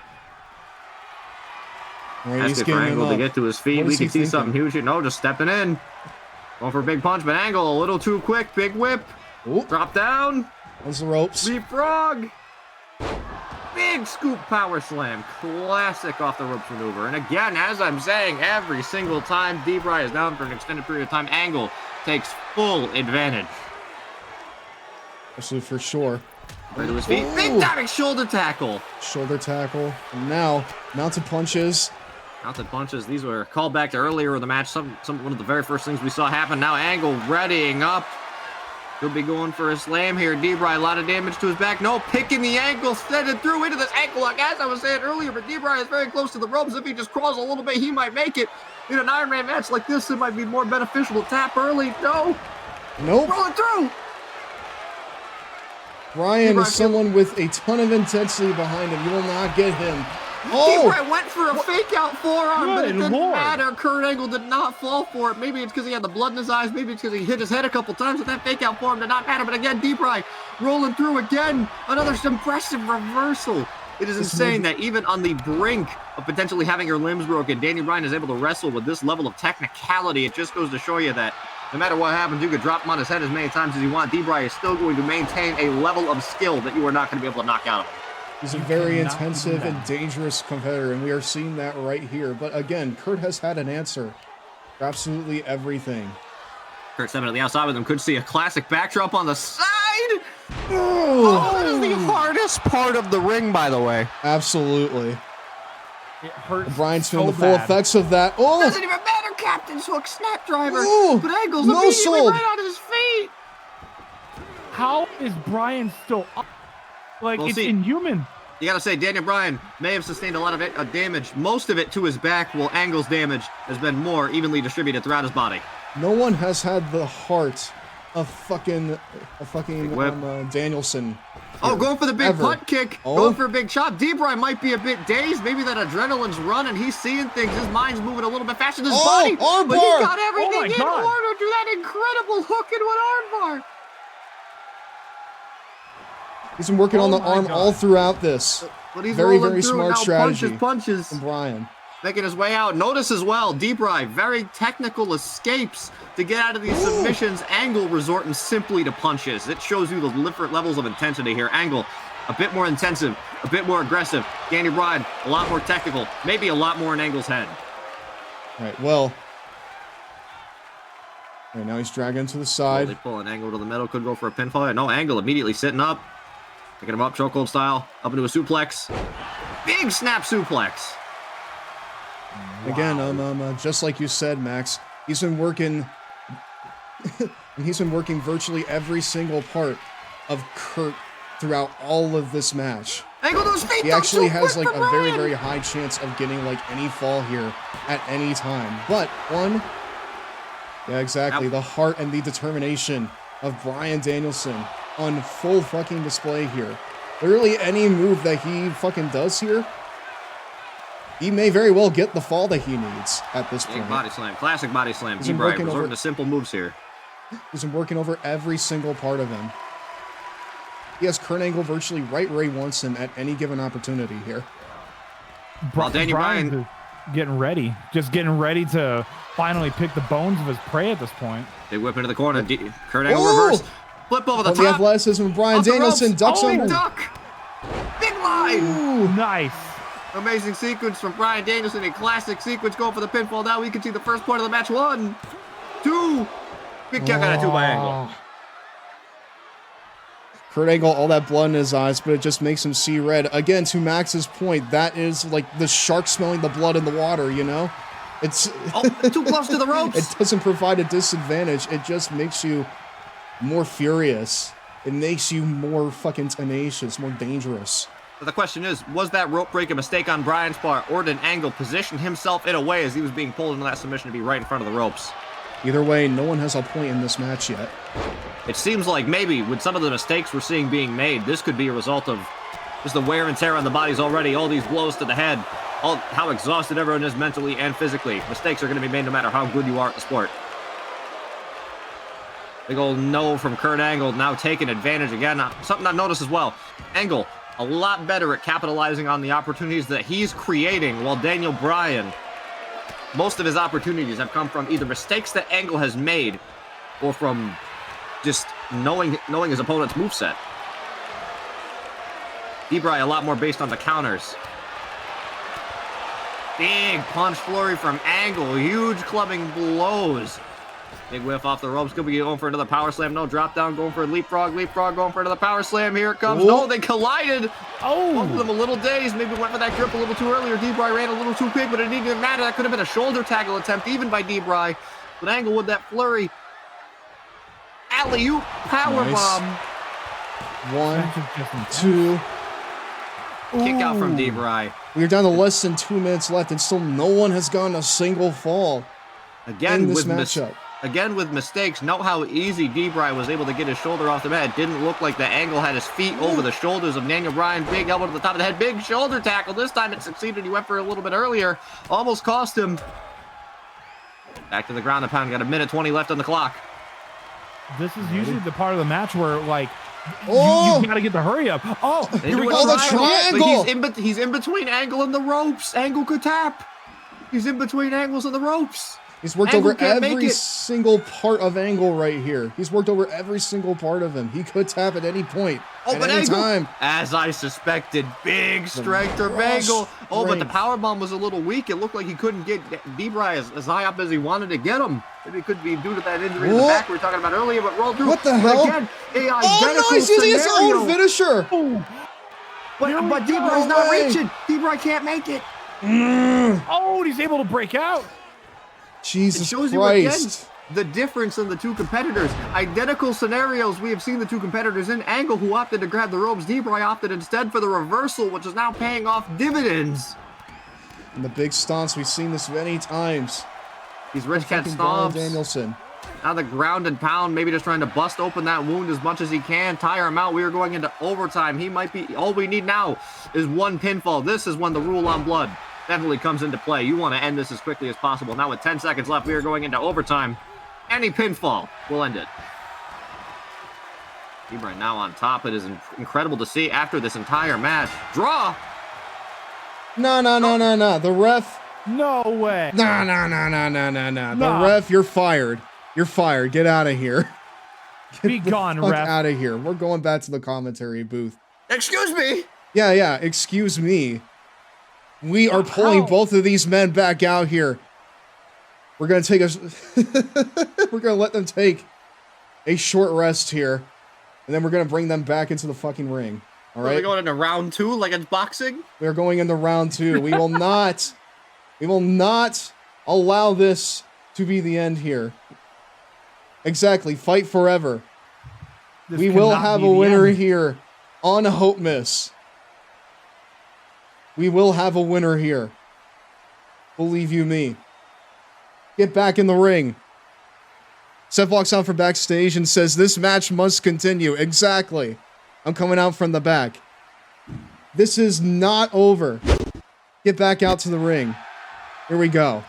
Coming out to Teddy Long's music and everything. You know, it's the back militant. And here we go. Oh, classy. Oh.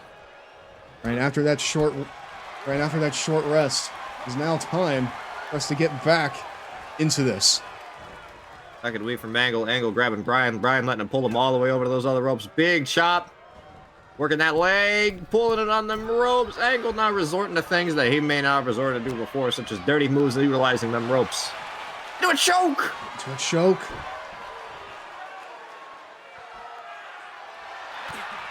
Deep Bry. Not wanting any. Still a lot of air. The always rolling through into a roll pinfall. over. Oh, here we go. These competitors are as One fresh count, as a though. daisy. How is it possible? That is just the power and the strength of Getting Bryan to the Danielson side. and Kurt Angle. 7.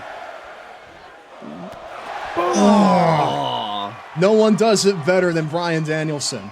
Maybe the Miz, but we're not gonna talk about that. No. No one does it better. No one does it better.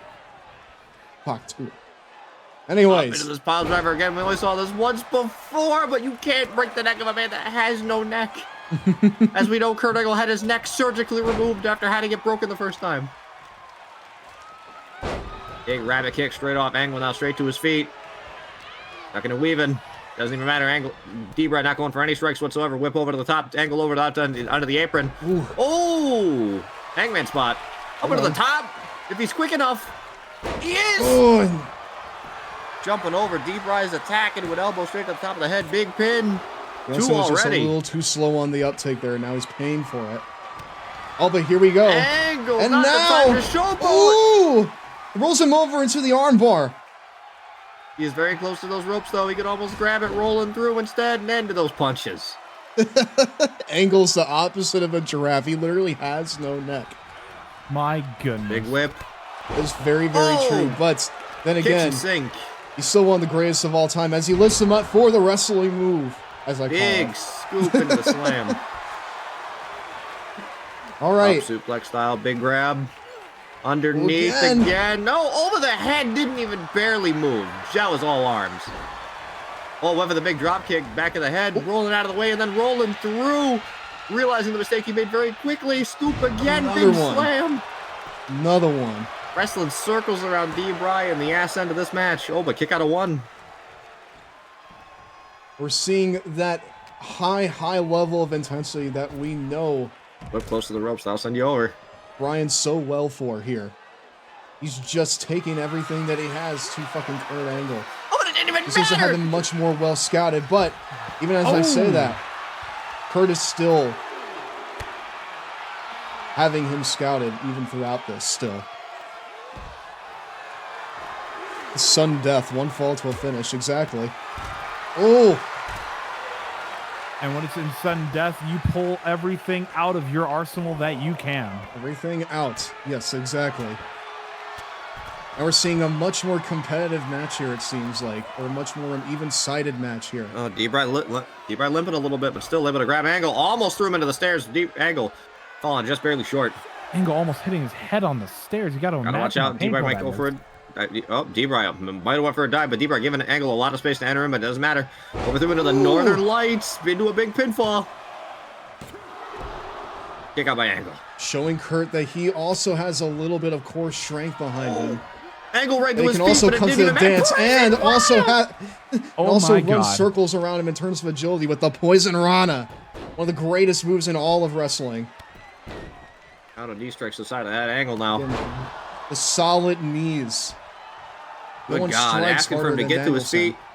Oh, might have been looking for some sort of off-the-rope move, but changed his mind when he realized how Angle quickly got to his feet. Rolling discus forearm. The timing you need to pull that off is impressive, especially when your opponent is running at you straight off of the ropes after a whip. Exactly, yeah. He right now on the offensive with these series of strikes. Big drop kick. It's impressive how quickly the momentum has shifted. One man to the other. Oh, not the airplane. Oh, no. Not the airplane. Oh, no. Stomps to the knees instead. In a way, that's even more devastating.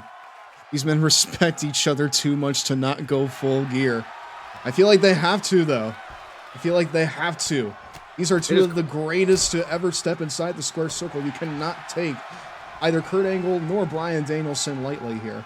Question is, though, with the level of intensity these men are showing between each other, how badly do both of them want to win? Can you even call this respect? Oh, but Angle just a little bit short. Maybe because he couldn't get as much air as he wanted due to how much his legs had been worked recently. He couldn't get as much air off of that jump. It ended up costing a big running drop kick in the corner. The running kicks. But he's immediately on his feet. That is, as one would say, vintage Danielson. Moving Bryan. Now the kitchen sink. Pulling him over. Mounted punches showing the frustration.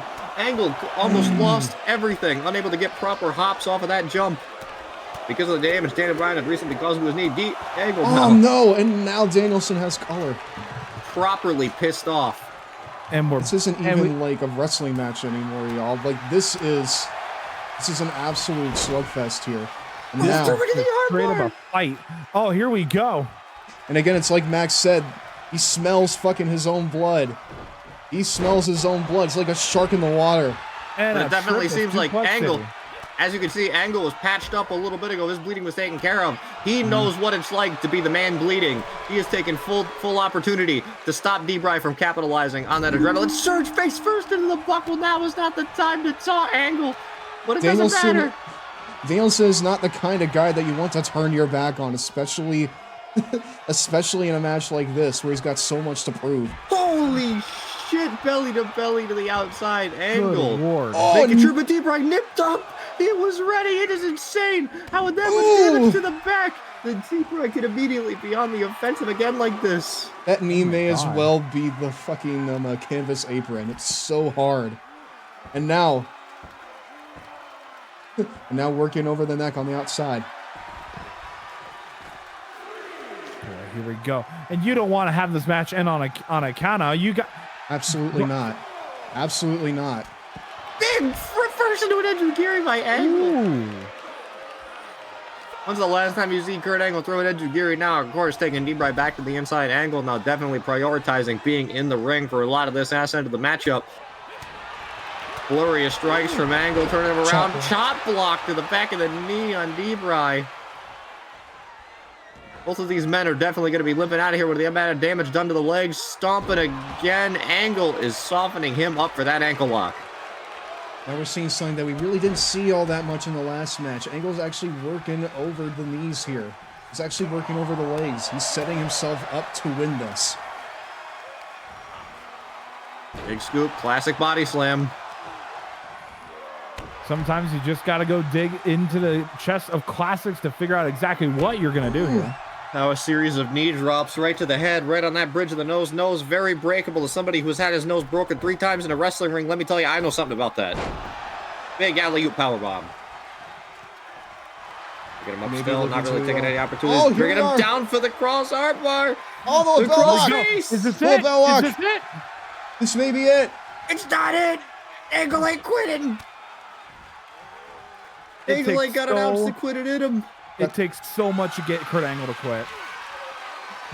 No doubt about it. And now, Snake eyes. he keeps on working over the face of Danielson, making sure that he has absolutely complete dazedness into him.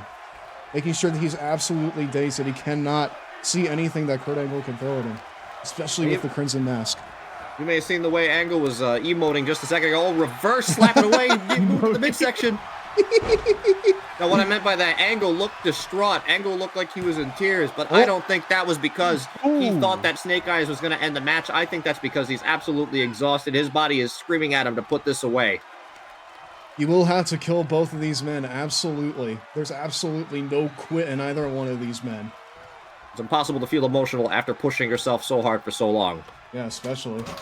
especially after wrestling for 15 minutes. There's so much for like both of these men to prove inside the squared circle tonight. Big clubbing clothesline after all those knockout forearms from D-Bry. Just tweaking the neck a little bit. Get some air back in his lungs. We might see some low impact offense from Angle for a second while he recovers and rests. Taking a moment. Letting D-Bry sizzle. Picking up that leg. Simple knee to the inside of the thigh. Again, I think this is what Kurt had to friggin' do in the last match if he wanted to actually win it. He has to be working over the legs of Danielson. And that's exactly what we've been seeing in this. We've been seeing a lot more of that in this. Well, you've got to. All right. You have to. Any means to slow down your opponent in this type of match, you have to. Right. Big dive from D-Bry. Oh, here we go. Here we go. Now we're seeing the heat. We're seeing the fire from Bryan Danielson. All right. Back inside the ropes. Can we do this? Oh! And he misses the running clothesline. Duck. Oh my God. Daisy snatch. Ooh! Oh! Caught him right there. Readying up for it. And maybe witnessing the end here. Ultra snatch into that ankle. Oh, the ankle lock. Here we go. In the center of the ring, D-Bry has nowhere to go. He's got nowhere to go. This could be it. We are dead center of the ring, and Kurt has this locked. He's gonna break his ankle. But no. Bryan is absolutely fighting out of this. He's roll through. How? How? He was locked in there for so long. Oh no, in the squad. Crucifix pin. Here Crucifix. we go. 2. No. Angle was exhausted. He had to give everything to hold on to that ankle lock for as long as he could. So quick. Knee strikes. So quick for friggin' Bryan Danielson. He is on the adrenaline right now. You could see D-Bry stumbling during those mounted knee strikes. His legs are in shambles. They are ripped apart like paper whip reverse. Backflipping is insane how he is pulling this off with a wounded ankle. Oh! Line. Not close. Here we go. The fire once again from Bryan Danielson as he goes for cover. Good fall. Oh, Angle's still in it. The strength of that kick out. You can tell that at this point, he's pulling out all the stops against Kurt. He has to at this point. He suffered so much damage in the legs. He has to wrap this up, and soon. You have to get this one over and done with. Exactly. Up top. This could be bad.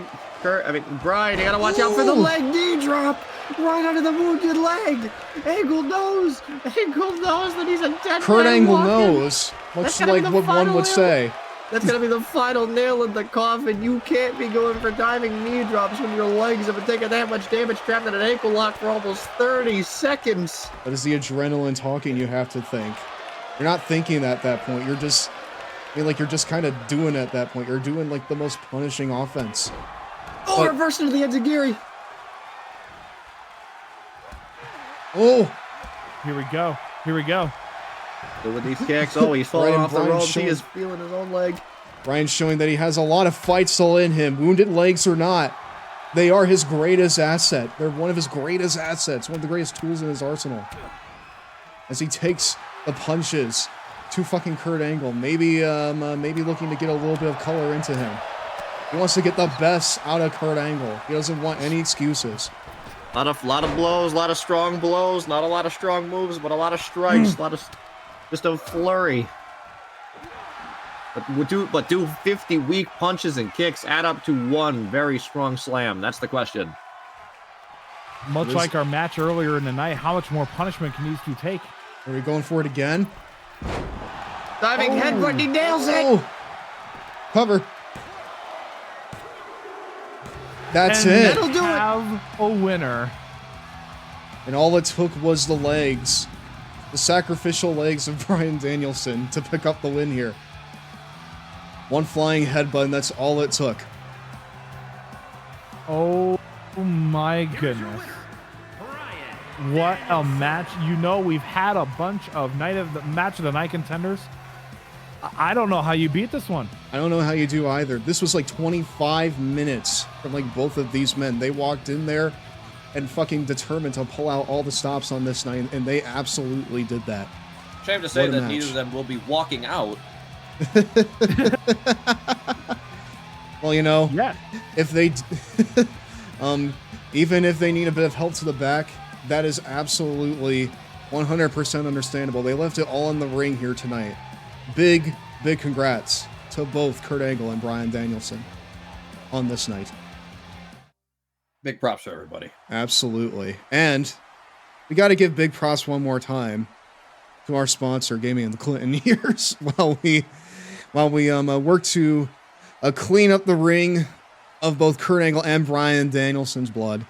And we'll be back with Becky Lynch versus Java Crypt in a False Count Anywhere match. It's going to be fantastic. Here we go.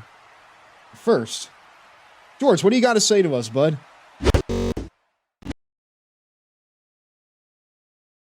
It's time for a 2-minute Cheetos break, my dudes.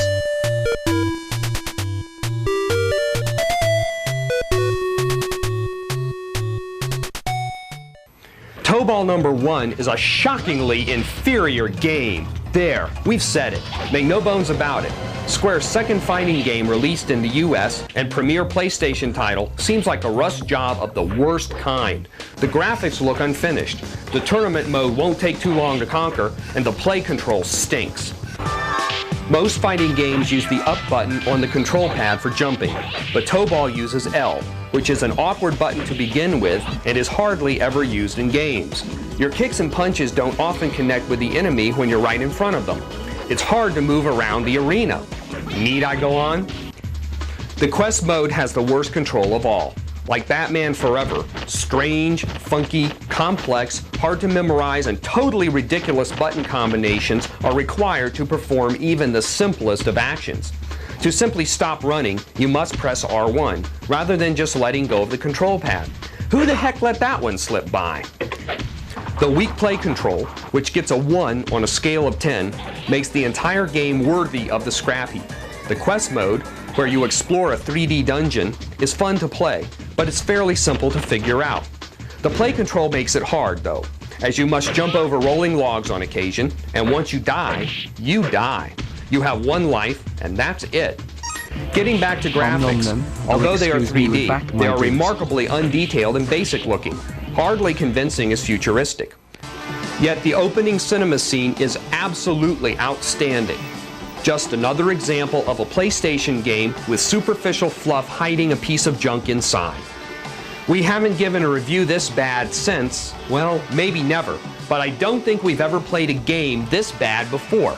It seems Square is truly square, in the head, blockheads. Okay, that's our weak attempt at a joke, but seriously, don't even rent this game. Don't even look at it.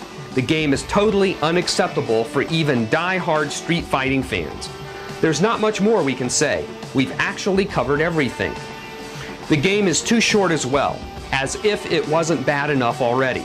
The ending to the tournament mode is the same for every character, except for who walks down the red carpet to receive the trophy. That, of course, depends on the character. Duh! Here's an uncut ending with a different character. Notice how it's the same.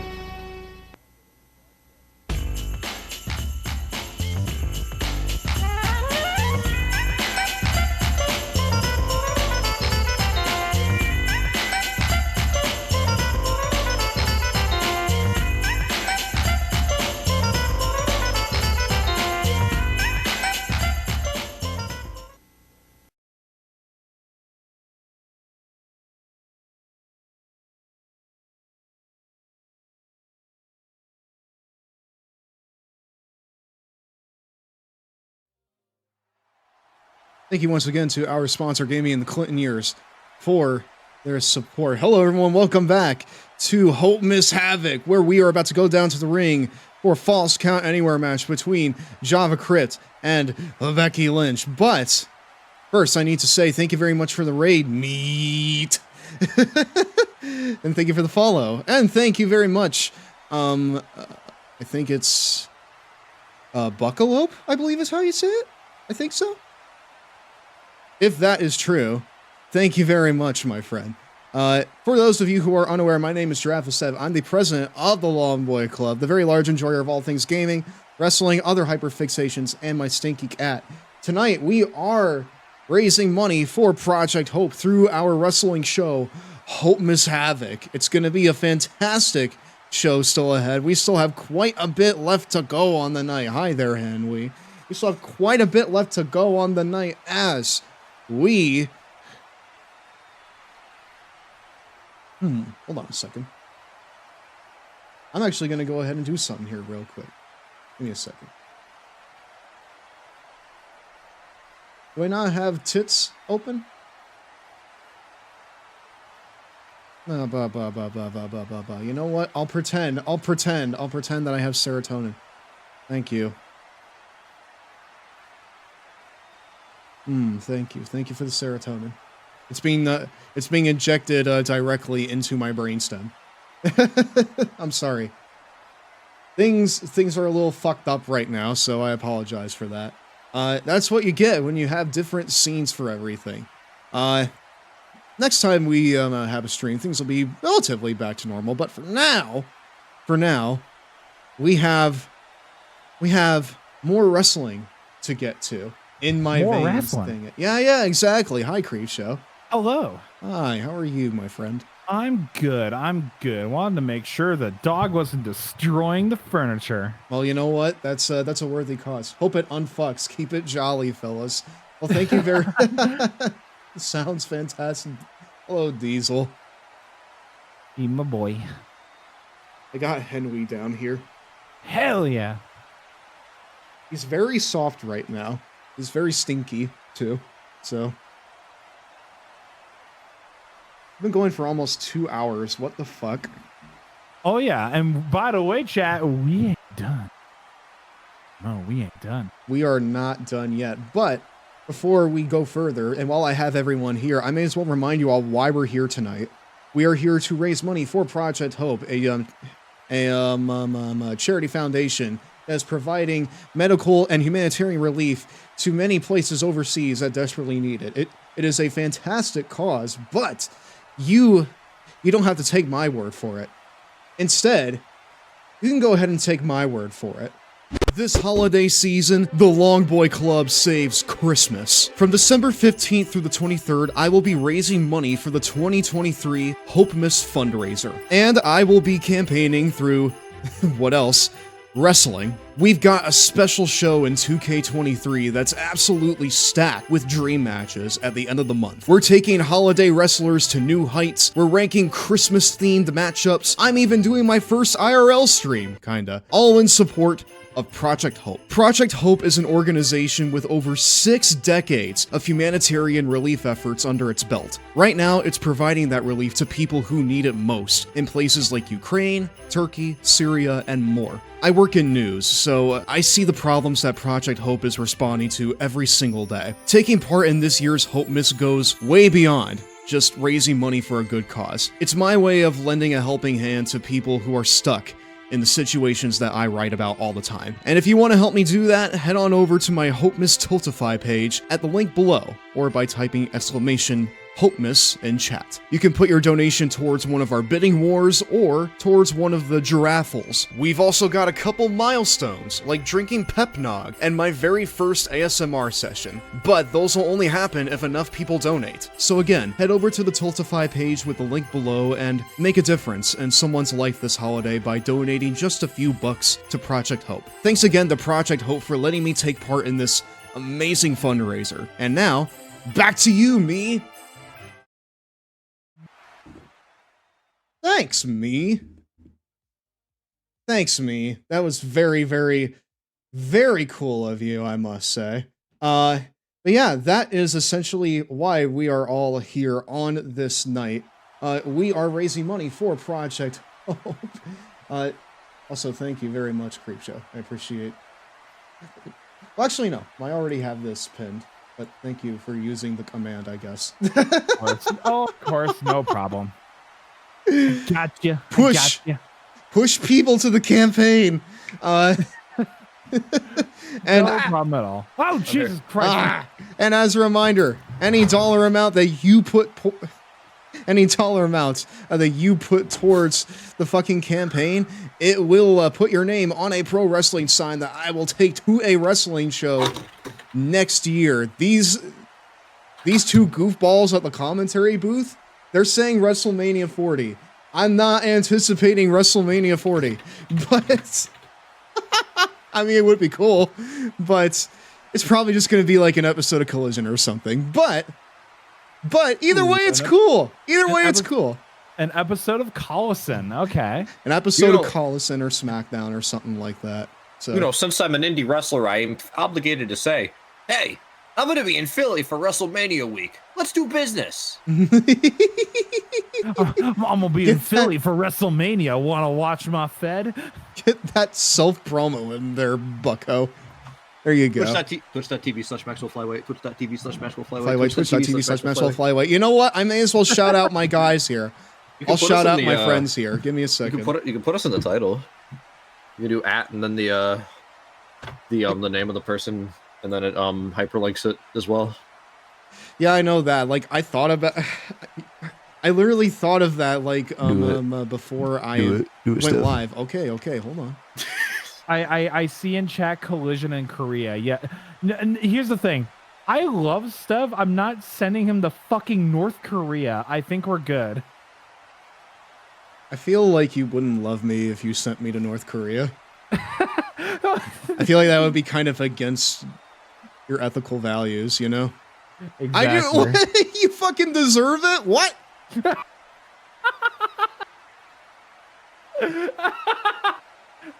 Who did that? Swiggy?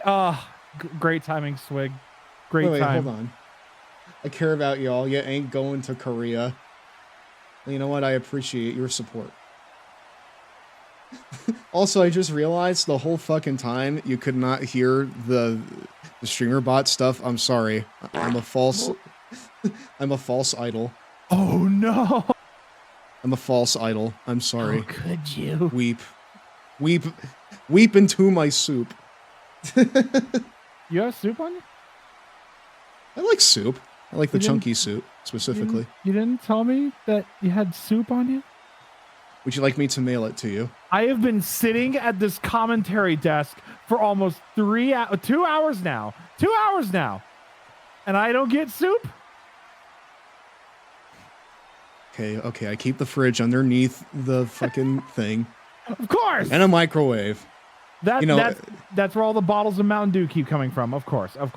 You know, it's like the sipping soups, right? Yeah. It's like the sipping soups, and you drink it like it's from like a sippy cup, like you're 4 years old. So I like that. So I'm gonna take it out. It's a chicken noodle soup, like with the star noodles that are really fun. So yeah, go and get those. But while you do that, we're gonna get into our next matchup. It is a Falls Count Anywhere match. It is against Java Crip and Becky Lynch. This is the blow off to their famous feud in My Rise mode, in where Becky Lynch accused Java Crip of stealing her fucking oatmeal. She's still bent up out of shape about that, and we're gonna sell the score right here in this matchup. Right here, right now, in the squared circle.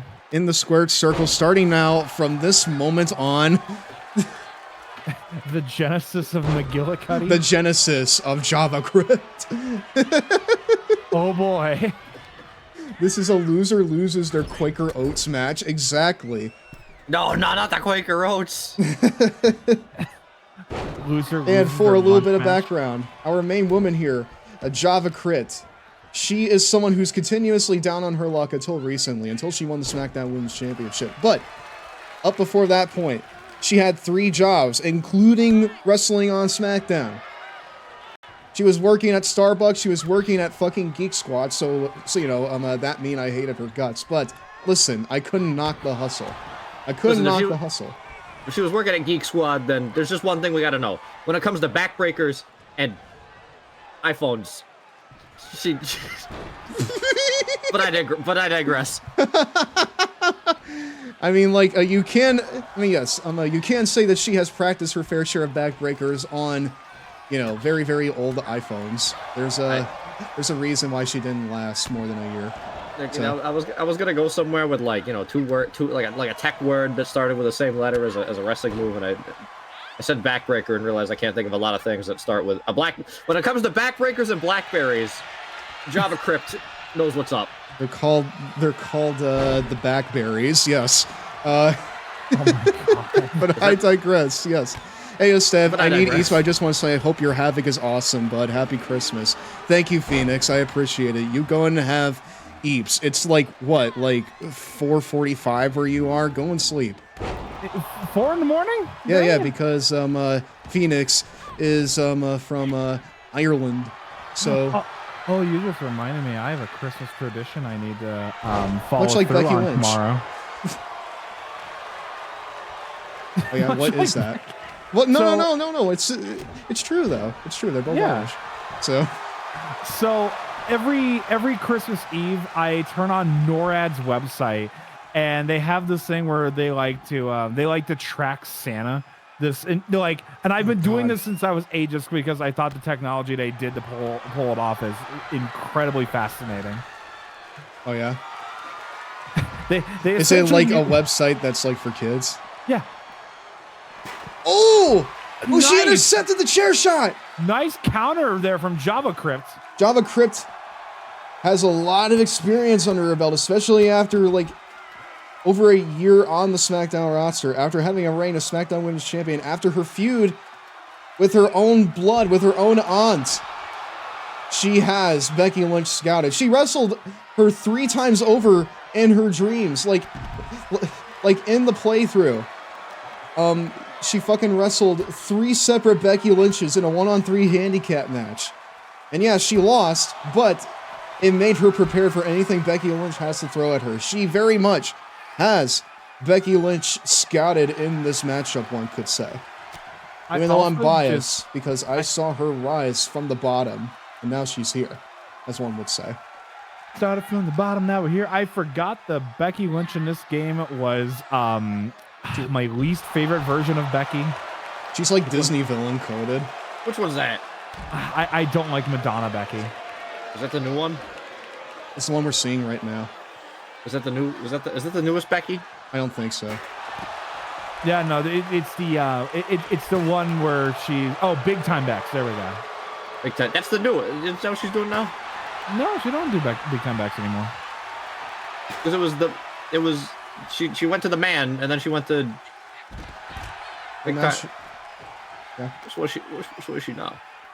Yeah, she's back to she's in back Fortnite. To True. Is she back to the man again? Yeah.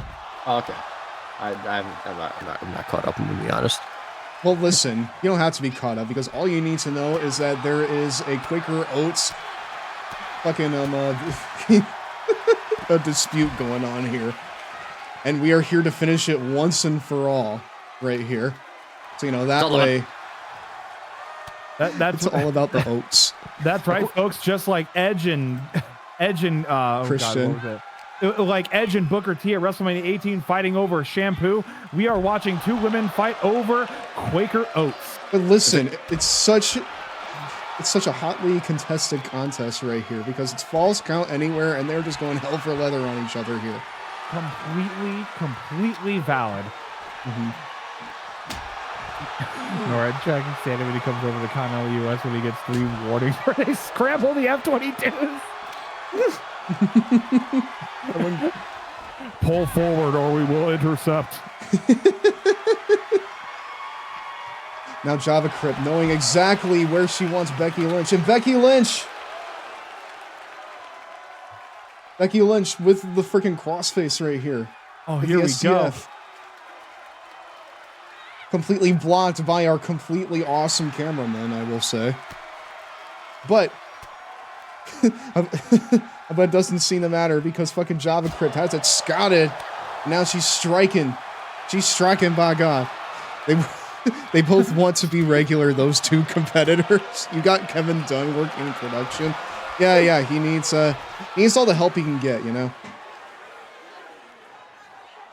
Oh, here we go. Come on, Java. You are a former champion. You're a former tag and women's champion. You can do it. But can Reach for it. But can Java handle the disarmor? Looked like Java could just fine. Coming in with a flurry. No, they're hitting the swinging with that arm that was not victim to the disarmor. Big kick to the side of the head. Becky with the ferocious kick out. She will need to pull out all the stops here, though, because again, even though she may be a former champion, Becky Lynch is consistently on another level. She has to pull out everything that she has if she wants to put away her rival for good. Oh! She had it scouted. Ooh! Flying drop kick. Nice. Beautiful. Now she has the weapon in her grasp. But Becky Lynch had it scouted, and now she has her up. Oh! Oh! Oh! My Jesus! Oh, my back. It hurts me looking at that. She is now in the same place as Hangman was at the end of his match tonight. Just an absolute cluster right here. Just a completely destroyed spine. Mm-hmm. And she's fired up. She kicks the back of the head. Back to the head of the really weird hairdo that Creepshow doesn't like all that much. Cover. 1, 2. Nah. Woo! Strong kick out still. She has to do way more than that. She's got to do way more than that. She hasn't even hit.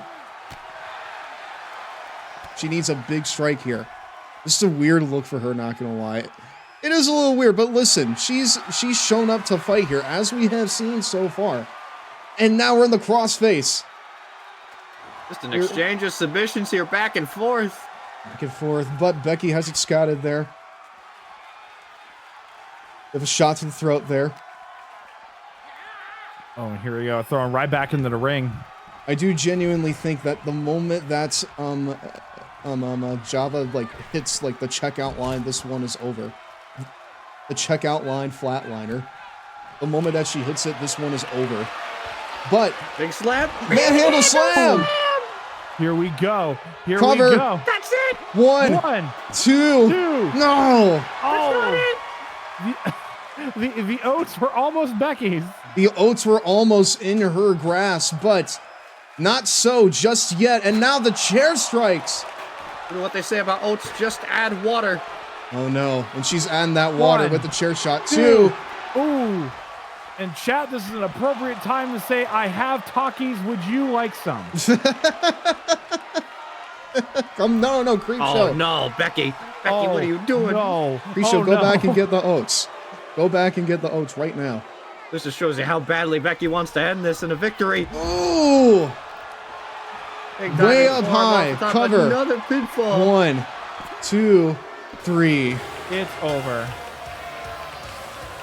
Expected, but respectable. Exactly.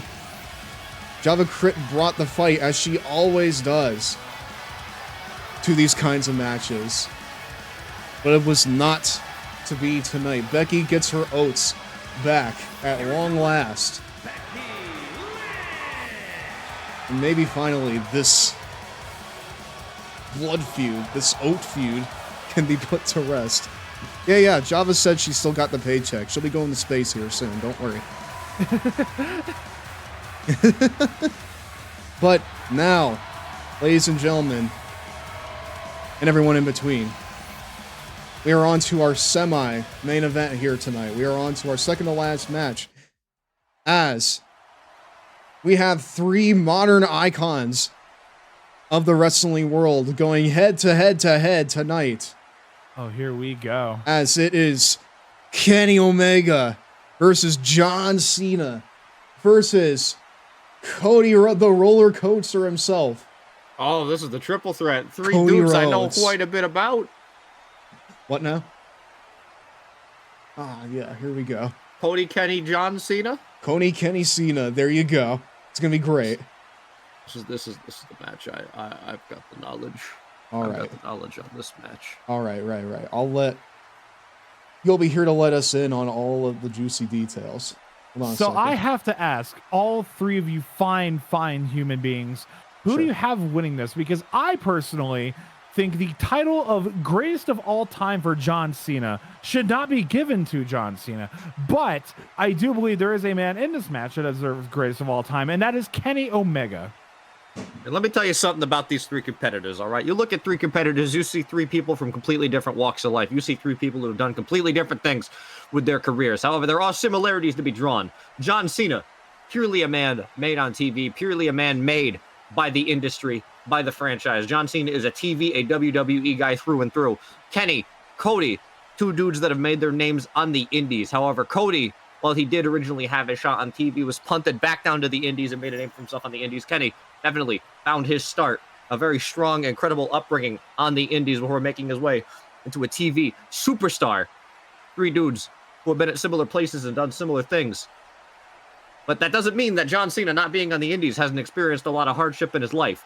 He was somebody who was counted out for a long time before he discovered the doctor of thugonomics. He was somebody who was about to be kicked out the door. Just because he was a purely TV guy doesn't mean he had it easy. He too had to claw and tear and fight his way to the top, even though he started pretty high up. And now you've got all of these absolutely three amazing human beings. Who walks out on top?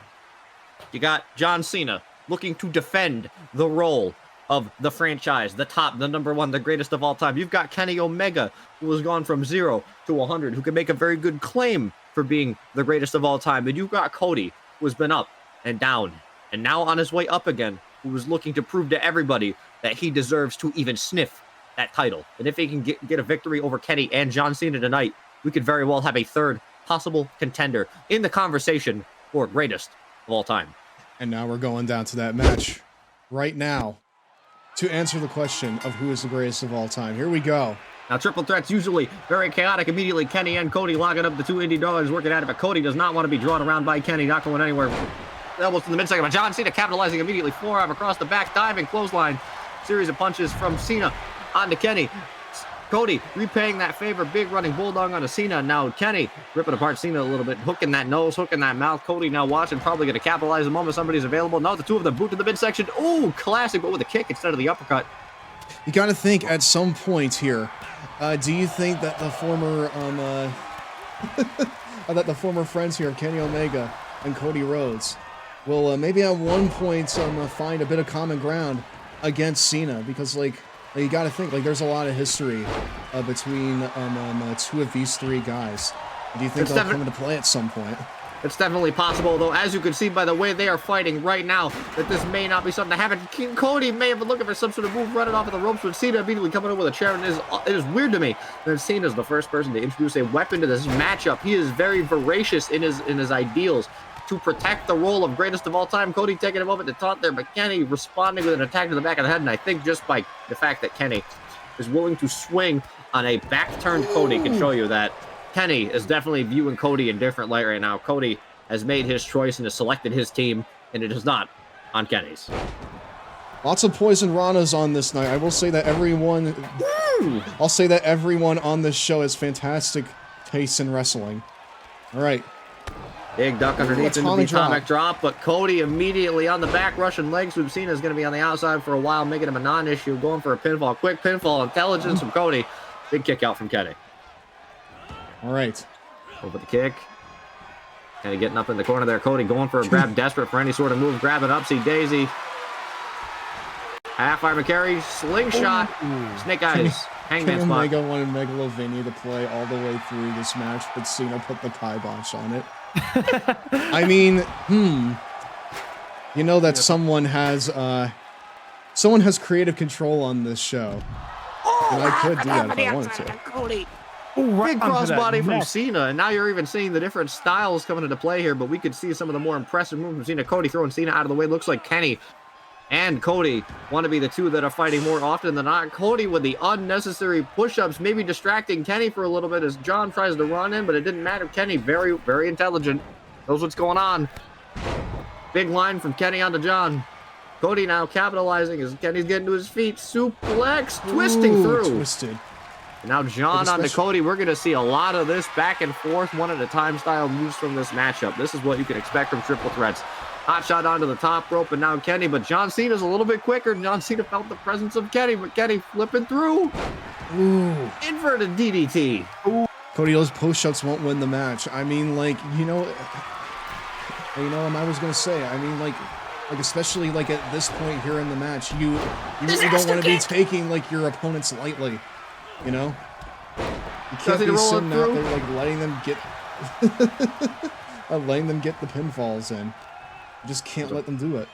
They were starting to a big line. Now Cena on Cody. Kenny taking a moment to watch, letting them do whatever there is they're doing. Kenny, get out of the way. I can't see what's happening.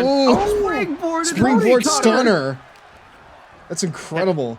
Kenny shuffling a bit back there. Cena looking to gain some momentum. Double underhook into the pile driver. And then, of course, here comes Cody, who's on his feet. Regal ripcord into a clothesline.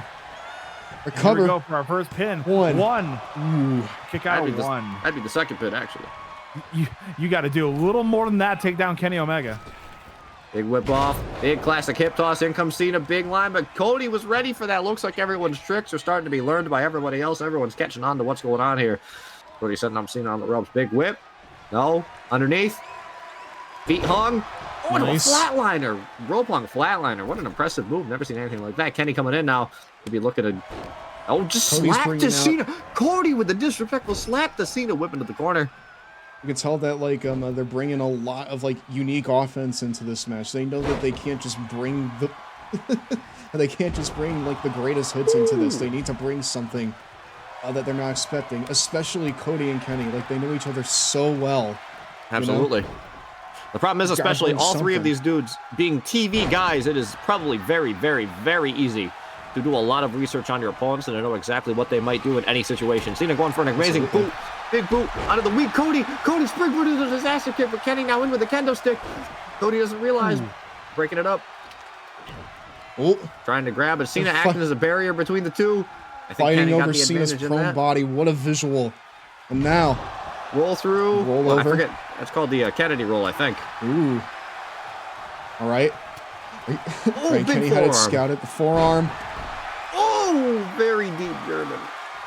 Cody now looking for a weapon while Kenny setting up in the corner. This is not where you want to have Cody Kenny. coming in looking to interrupt it.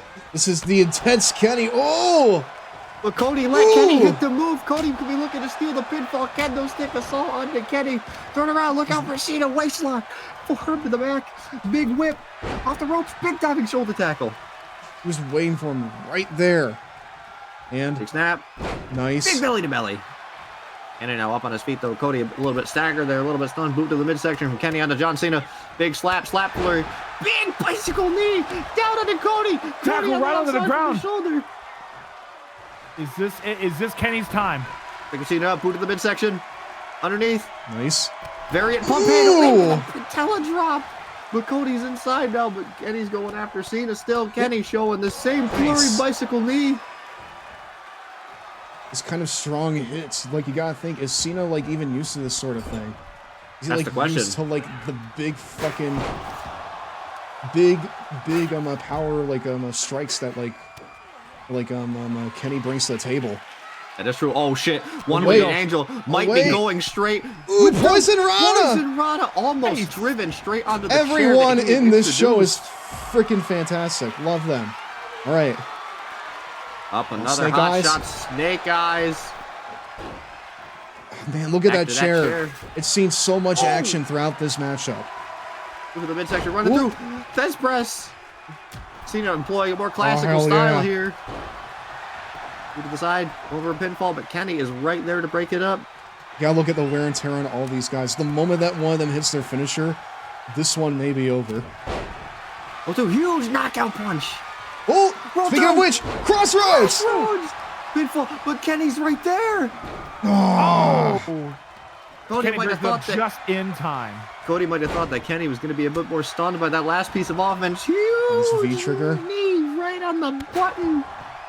Big stomp, Kenny, who Cody might have thought was counted out for a second, now taking advantage in this matchup. Cena taking a lot of a beating, but Cena now reversing. Big whip off the side. Nice. Big hip toss into a center. Landed on that chair a little bit. The chair that Cody had introduced earlier almost took a one-winged angel on it. Big knockout blow from Cena. Big diving forearm, but Kenny on his feet, but it didn't matter. Cody caught it. Ooh. Reverse, back and forth. Cody underneath, suplex. Nice. Oh, gourd buster. Look out, Bulldog. Cody is on fire. Big back elbow. But he went for the disaster thinking kick, but he Cody felt cutter. Cena coming in. Nice. Twist through again. Right now One on in the the move. second. Ooh, elbow big. drop. Kenny biding his time on the outside. Now he's Kenny back coming in. Does Cody notice? Chair shot. Cody didn't notice. Kenny's on his way back in. Grabbing Kenny, whipping him off. Tackle into the ref.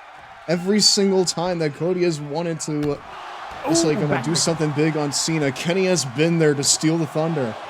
It looked like Kenny might have been able to capitalize Cody might have been able to capitalize when Kenny ran into the ref there, but I don't think Cody was even ready for the ref to get in the way. Like on a match like this, you gotta have like your eyes on the back of your head, and Cody has not really been having that quality so far. Kenny, you could tell Kenny a bit dazed, went for some sort of diving clothesline. It seemed might have staggered a little bit, missed Cody, or Cody just simply ducked and ran through. Could be a tag move from the two boys here, just for a moment, because John is so weak. Double Samoan drop almost. Boys. The Indy Darling double Samoan drop. Beautiful. Good tackle underneath. Alabama slam. Snip. Clip in the back of his head on the buckle. He is out. Big bulldog from Cena. Cena, somebody we've been counting out due to the amount of damage you've been receiving. Now on top again, picking up Cody. Punch to the midsection, taking him down. Big gutbuster punch. Ain't nothing pretty about that. That just takes the wind out of you. And now, Simple Cody action with the move. endurance. Do not Punch flurry. count Duck. this guy out. Oh, but Cena. Oh, but Kenny's up again. Diving hip toss. Hip tack, I mean. Picking up that chair now. Ooh. Oh. Those strikes never get any prettier. Good pin on Cena. One. And he could steal it with this. 2, 3. And he does.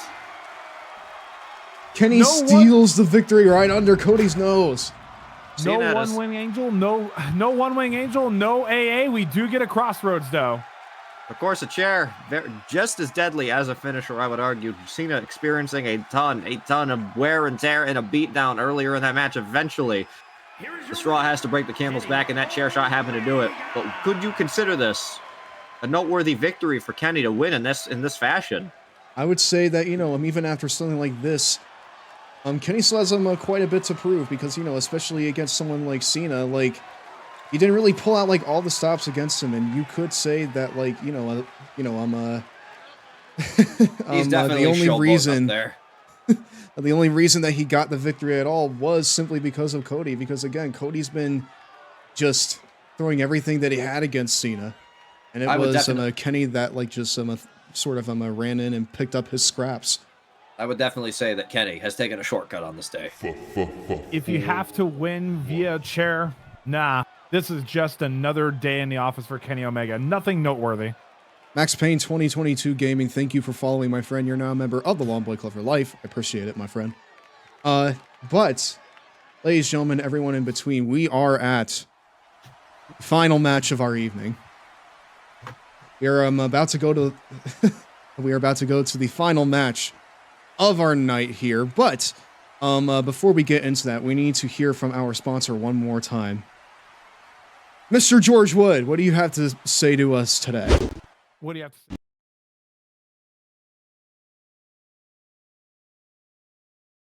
say? It's time for a 2-minute Cheetos break, my dudes.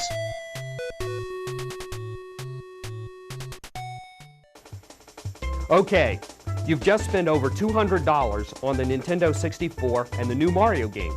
You pop it in, stretch Mario's face just for fun, then listen to Princess Toadstool invite you to the castle and watch the Lakitu Cloud fly around with his camera. You arrive via tube. Remember, you're a plumber. It's your first time in this brand new world, and what a world it is. You can climb trees and do huge flips out of them. You can head towards the waterfall and listen as it gets louder and louder. You can jump over the fence and swim around in the moat. Just try not to get caught up in the force of the waterfall. In Super Mario 64, you can do just about anything. It is, in fact, like jumping into the movie Toy Story. But don't get all psyched up about traveling to infinity and beyond just yet.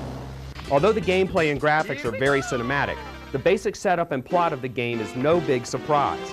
After a few days of playing the game, it starts to get old. The game is way too short, only 15 main levels. Most players will beat the game in less than 2 weeks. unless they plan on getting all 120 stars to gain access to Yoshi. That little chore is extremely difficult. Stars are hidden everywhere. Some of them are practically impossible to find on your own, like the one in Stage 2 that can only be uncovered by blasting out of a cannon and breaking off the corner of a wall. There's another one in the Hazy Maze level that's out of sight above your head. But if you use wall jumps near the boulder halls, you'll discover it in no time. The game would be better if we were treated with plot developments and cinema scenes just like the kind we get at the end of the game. Incidentally, Mario 64 has the best ending ceremony of any game in history. It's just outstanding. The super graphics, camera movement, and real voices make Mario 64 more than worthy of your time. Don't get us wrong.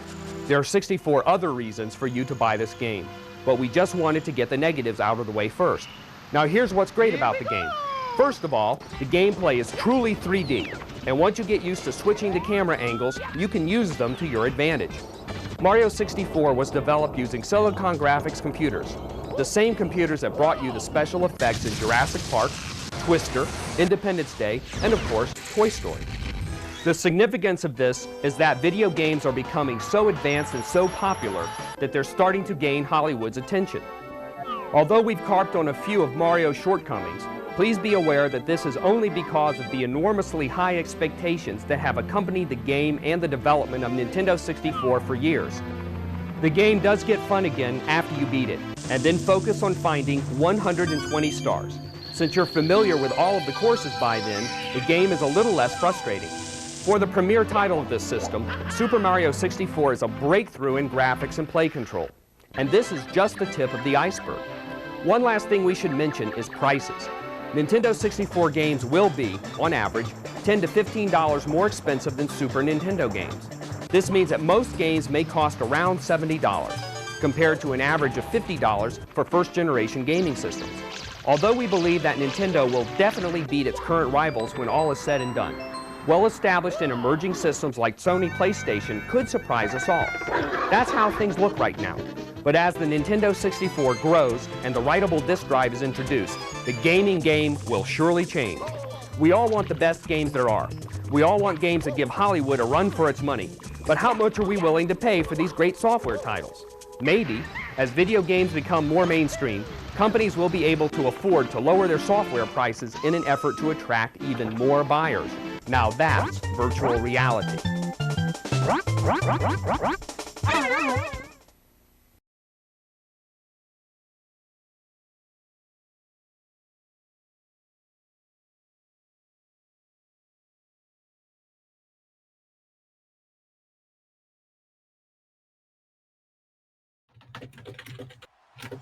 Welcome everyone back to Hopemas HAVOC. It is now time for your main event of the evening. It is Gira versus Henry DeCat, and it's in a ladder match as voted on by the people who generously generously gave to the Hopemas campaign. Can I just say, I want to talk to the promoter about this card because only one match in this entire card has been has enforced disqualifications. Well, yeah. Yes. And even then, the match wouldn't have ended immediately because it was an Iron Man match. This is ridiculous. I need to talk to the promoter, but I digress. Are you channeling your inner Triple H, holding the sign that said "Who booked this crap"? Hello, Mario. I'll tell you what, I'm the one that booked this stuff. If you got something to say, I'm right here. You know what? If you got something to say, step up. Just say it now. Step up, Fly Guy. You know what? Step up. You know what? Yeah. What do you say? What do you say we have one more match after the main event? Ooh. I real quick upload my created character to the 2K network, and you pit mine against yours. You know what? Sure, why not? Why not? All you right. put your guy up, I'll put you up against a Gira. We'll have a plain normal match, just like you want. What's a Gira's rating? It is 85. I think mine's only 80. All right. Well, I'll tweak it. I'll tweak it. All right, then, tweak it. And while you're doing that, I got to remind everyone one more time of why we're here. We are here to fundraise for the very, very generous Project Hope during their Hopemas 2023 campaign. We are fundraising for humanitarian relief in many, many places overseas. It is a very, very worthwhile cause, but for the final time, me will explain it to you. How about it, me? This holiday season, the Long Boy Club saves Christmas. From December 15th through the 23rd, I will be raising money for the 2023 Hopemas fundraiser. And I will be campaigning through, what else? Wrestling. We've got a special show in 2K23 that's absolutely stacked with dream matches at the end of the month. We're taking holiday wrestlers to new heights. We're ranking Christmas-themed matchups. I'm even doing my first IRL stream, kinda. All in support of Project Hope. Project Hope is an organization with over 6 decades of humanitarian relief efforts under its belt. Right now, it's providing that relief to people who need it most in places like Ukraine, Turkey, Syria, and more. I work in news, so I see the problems that Project Hope is responding to every single day. Taking part in this year's Hopemas goes way beyond just raising money for a good cause. It's my way of lending a helping hand to people who are stuck in the situations that I write about all the time. And if you want to help me do that, head on over to my Hopemas Tiltify page at the link below, or by typing !Hopemas in chat. You can put your donation towards one of our bidding wars or towards one of the giraffles. We've also got a couple milestones, like drinking Pepnog and my very first ASMR session, but those will only happen if enough people donate. So again, head over to the Tiltify page with the link below and make a difference in someone's life this holiday by donating just a few bucks to Project Hope. Thanks again to Project Hope for letting me take part in this amazing fundraiser. And now, back to you, me! Thanks for the wonderful insight, me. That was really, really kind of you. But yeah, if you go on over to the Hopemas Tiltify page, which is, by the way, pinned at the top of chat, you can give any dollar amount and you will get your name on a pro wrestling sign that I will be taking to a show next year. And this is also last call on the raffles, on the athlete titles, giraffles. We have 2 of my favorite flavors of G Fuel up for grabs. We also have a $50 Steam gift card, and those are at $5 a piece. So if you want to put your name into those raffles, you can head on over there and you can donate $5 or any dollar amounts to put your name on a pro wrestling sign. It's all in the name of a fantastic cause in Project Hope, which throughout my campaign, we've raised $150, which is, I mean, again, fucking nuts. Like I've said many times over, and that's all thanks to you guys. I'm just the guy that like puts this stuff together. You're the ones that are just, you know, giving out the kindness of your heart, especially around this time of year where, like, you know, that stuff is a bit of a tough ask. That's still fantastic, and I appreciate every single one of you that has friggin' done it. And even if you just, you know, shown up and just had a good time with us, it's just been so fun, and I appreciate it. But without further ado, we're going to get to our last match here, everyone. It is champion versus champion, title for title. It is Henry the Cat versus Gira in a ladder match. Hello, Mario. Are you ready? I don't know if I'm ready. I'm not ready for this star power, brother. I'm not ready for it. It's going to be great. It's going to be fantastic. Let's get to it. Nobody is ready for Gira. I am very biased, though. I honestly don't know if I'm the best person for the play-by-play for this, but I'm going to try my best anyways. Here he comes. And here we go. Here comes Gira and the here comes Gira in the Brian Kendrick jacket, decked out in the Long Boy Club drip. It is the AEW champion, Gira. Famously won it off of Kenny Omega in Fight Forever. The animal long boy makes his glorious return to the channel. Decked out in the classic gear right here, in the white, yellow, and purple. The long boy club jacket. He's representing the tribal drums announce your brush with greatness, you people. Exactly. Anyone that steps in the ring with this man, they're brushing up against greatness. But there may be no one in this world that is more great than the two men that are about to square up in the square circle for 2 title belts on this night. First up, of course, is my main man, Gira, coming in with the Savannah Special finisher. But he has this man to go up against in What the hell is that? in Henry the Cat. Is that a fucking cat? It is a fucking cat. Here he comes, down to the ring, marching down with confidence and poise. Ladies and gentlemen, raise your fingers high. Acknowledge your tribal chief. It is Henry. Acknowledge your tribal kitty. It is Henry the Cat.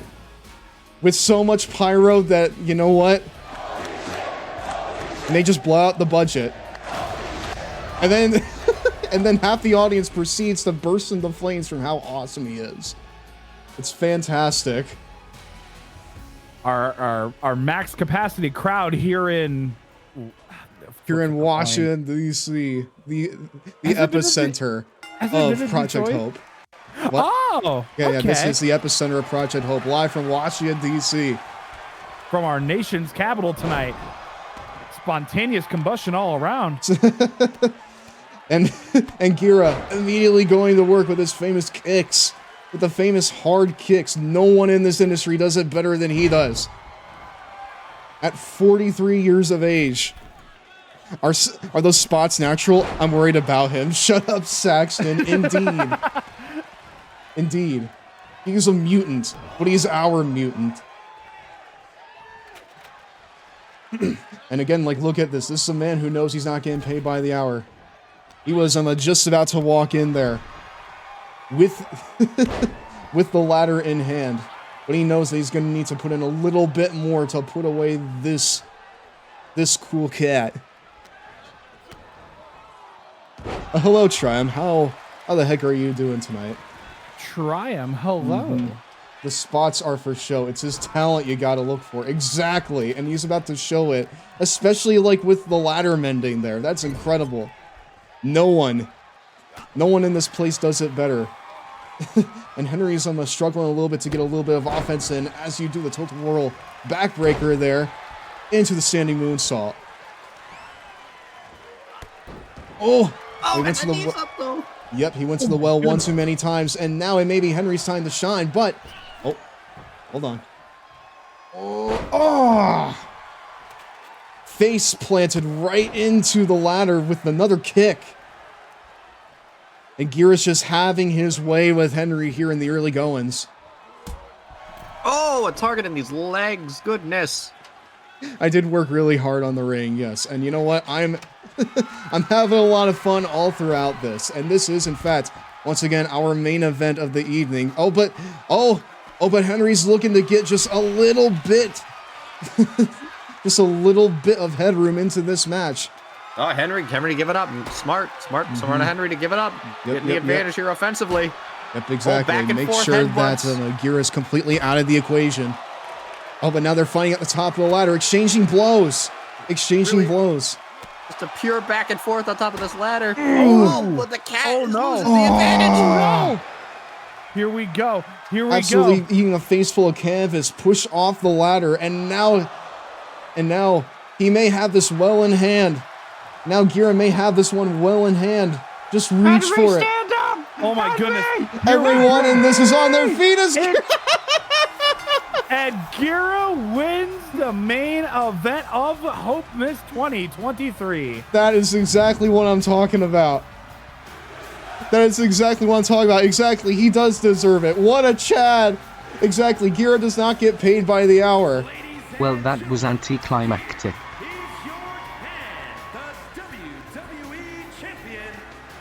Beautiful, beautiful timing. Now, where's Damian Priest? It's a good thing we've got one more match in the pocket. It's a good thing we got one more match.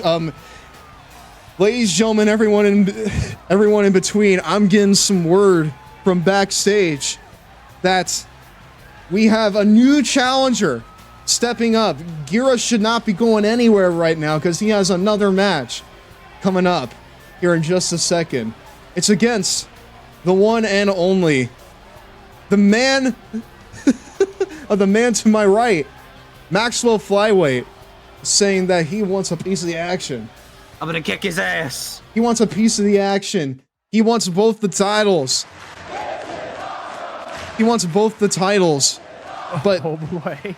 But he needs to get ready first. And by get ready, I mean, Max, what do I need to search for on the community creations? So go to the community creations. Okay. We're gonna go to yeah. Okay, hold on. I'm going to community creation. Go to downloads. Okay, go to downloads. Okay, you can search Superstar. Yeah. And then you should be able to search by the hashtags. Okay. Well, what exactly are the hashtags? It needs to load first. I did 3 my hashtags. If you might just need one of them, or just 2 of them should be fine. Okay, hold on. So you're gonna do there you go. Hashtag 1. My hashtags. You're gonna do GIW with no periods, just GIW. Thank you for the $10 donation, Triumph. I appreciate it. GIW. Thank you so much. We're gonna go ahead and we're gonna search this up real quick. Hold on. And then most recent should be the first one if I upload it right. Okay, cool. Okay. Cool. Oh wait, I see something loading. Yeah. I see something loading. Hold on. Here we go. Mm-hmm. Wait, hold on. I see something loading. By the way, this is how wrestling feds just book shit. I hope you know that. Can confirm as somebody who has been booked multiple times. This is how it works. We are seeing how the right sausage gets made. Here. There I am. So do you have those things? Fuck. You don't have those things, do you? No, I don't. Okay, hold on. Well, that's Wait, fine. Stev, you're not neck strong? No, I am neck strong. I just don't have Hollywood Hogan's trunks. Oh, do you have the lock? Do you have the neck piece? I do have the neck piece. That's fine. If you have the neck, that's fine. That's just a weird belt that I can do without that. Okay. That's just the belt. I need to unlock them in the following areas. Oh, I need to do it? Huh? You should be able to hit download again. I love the description. Steph will lose. You should be able to get it without, I think. Hold on. Hit. Is not giving me the option. Have you done My Rise? I have done My Rise. I do have the thing. You have the neck brace. Yeah, I have the neck brace. Let me real quick take the belt off of him and then upload him again. Okay. Because apparently that's how this works. Hold on. Are you gonna purchase the belt? I think I think so. Hold on. You have to purchase Hollywood Hogan. Yeah. Hold on. I'm purchasing the brother himself. All right, you should be able to get it now. I'm purchasing the brother. We're sorry that last match was so short, but that's how good Gira is. Exactly. He's not someone that gets paid by the hour, okay? And he's now a double champ. We apologize for the technical difficulties. Please pardon these notes. Fuck you, you're a nerd too. I know. You're a nerd too. What do you mean? It's hashtag 1 GIW. Yeah, okay. Okay, I'm doing GIW. GIW. Hashtag 1 GIW. Hey, Stev. Quick question. Yeah. The poster you made to promote the show tonight, can I save this? Sure. I wanna feature it on my showcase for my BRB screen. Sure. I'm glad you like it enough to showcase it. Hell yeah.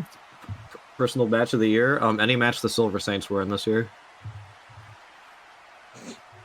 Totally not biased. What do you mean? What do you mean? What do you mean? Oh my god, guys, I have a wrestling tag team champion in my fucking call right now. That's fucking awesome, ain't it? Can I get your autograph at WrestleCon next year? Sure. By the way, deadass, if I ever meet you, can I have your autograph? Yeah, of course. Hell yeah. You can have whatever you want. All right, here we go. I'm grabbing the guy. He's coming back. Hi, Triumph. How you doing? Oh, here we go. It's the grudge match. This is it. This match is gonna be. I'm kicking his ass clean off of his fucking pants. Fight forever. Let's go. Let's go. Here we go. Here's your real main event. Maxwell Flyweight versus the Giraffe. Oh, Maxwell pushing me off Flyweight like versus Gira. Oh, what the heck? The weight disparity. Wait, do you? Oh, you haven't set to simulated? I do have it. You son of a bitch! What? You haven't set to simulated. What? You don't have it set to arcade. Who the fuck sets it to simulated? Hey, I'm gonna lose because of the weight disparity. Hey, ref, can you move your ass? That'd be great. I'm gonna lose because of the weight disparity. I have my game set to arcade. Would you like me to set to arcade real quick? Yes. Okay, I'm going back.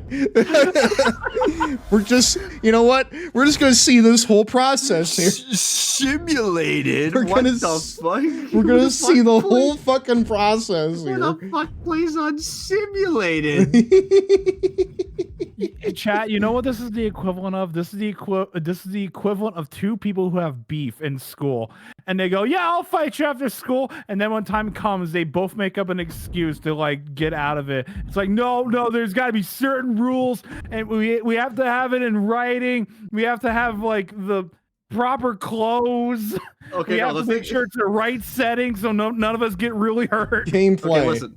I set my fucking character's weight to something that is because I'm running GIW. My entire create a character list is like 30 VTubers, so I set their weight to something that fits the character. Well, sure. But that's also a thing that plays into matchups, and I want it to be completely like basically a coin toss. Everyone's stats are similar. There's no weight disparities.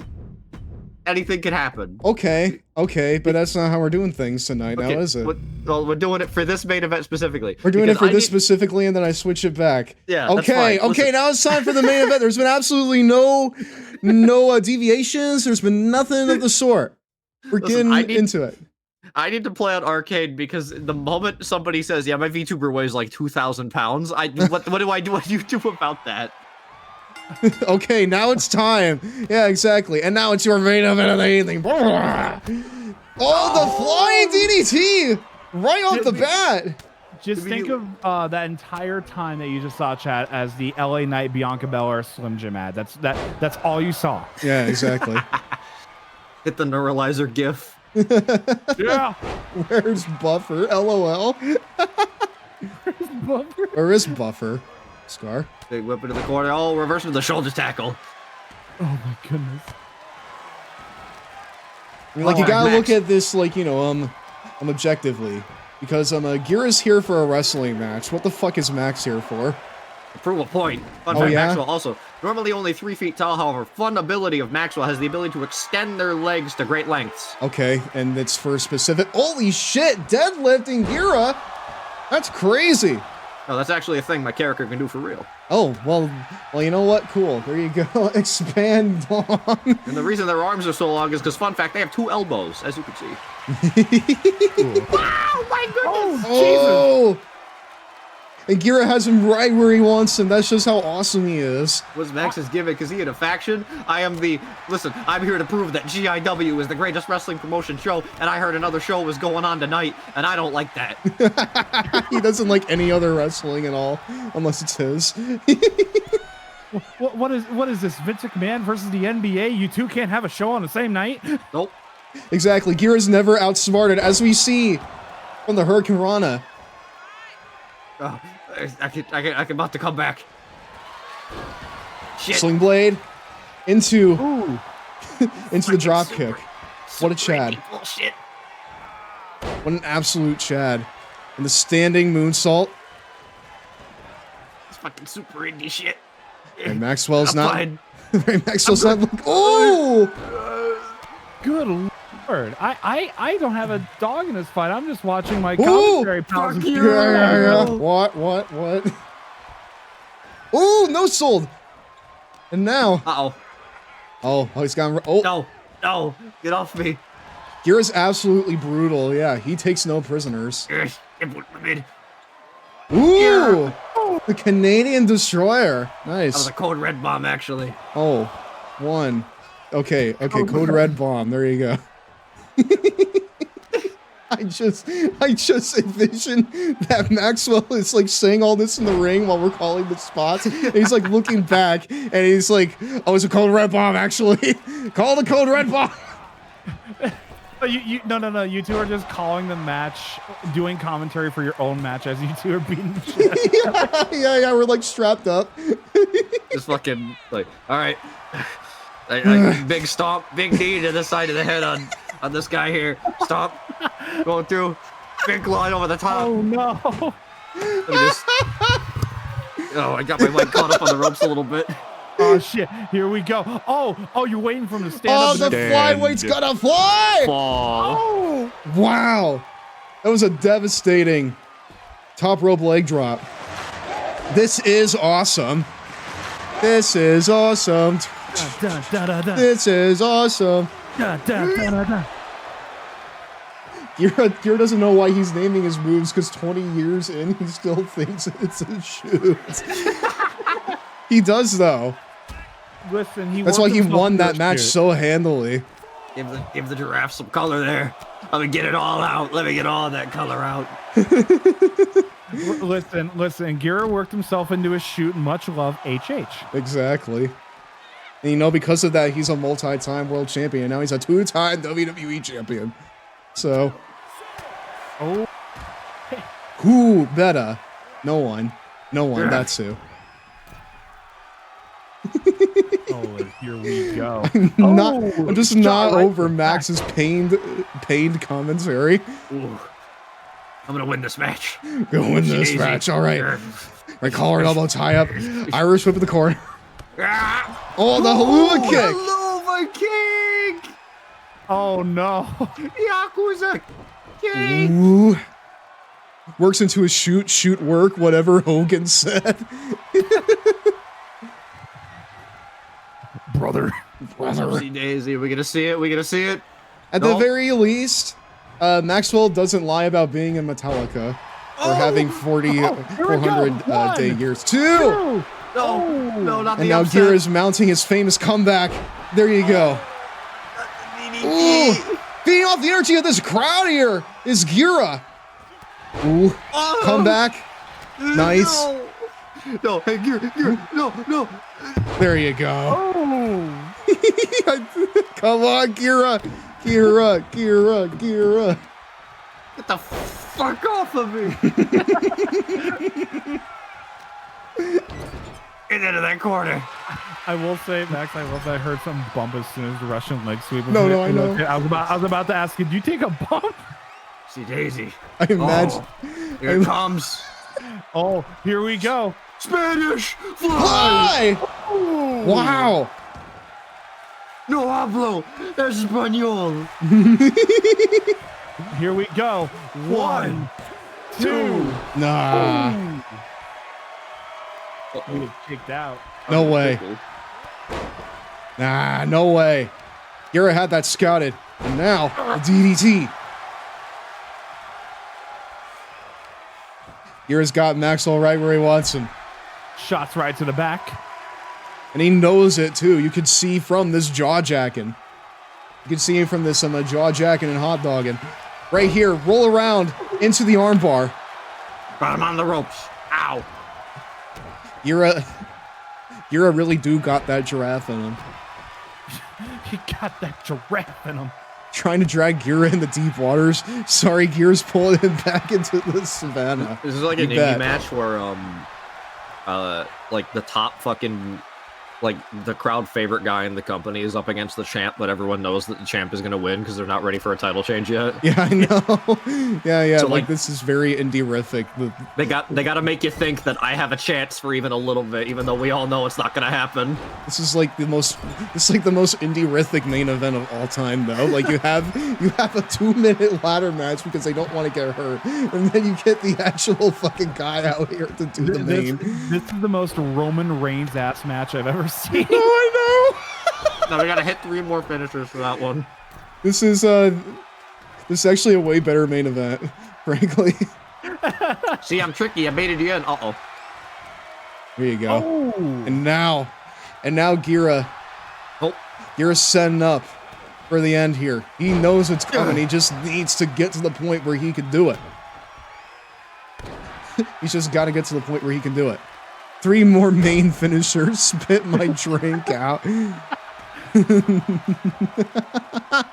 You know what? Yeah, exactly. Like, you got to do the really impressive stuff, like, multiple times over in order to get the money's worth.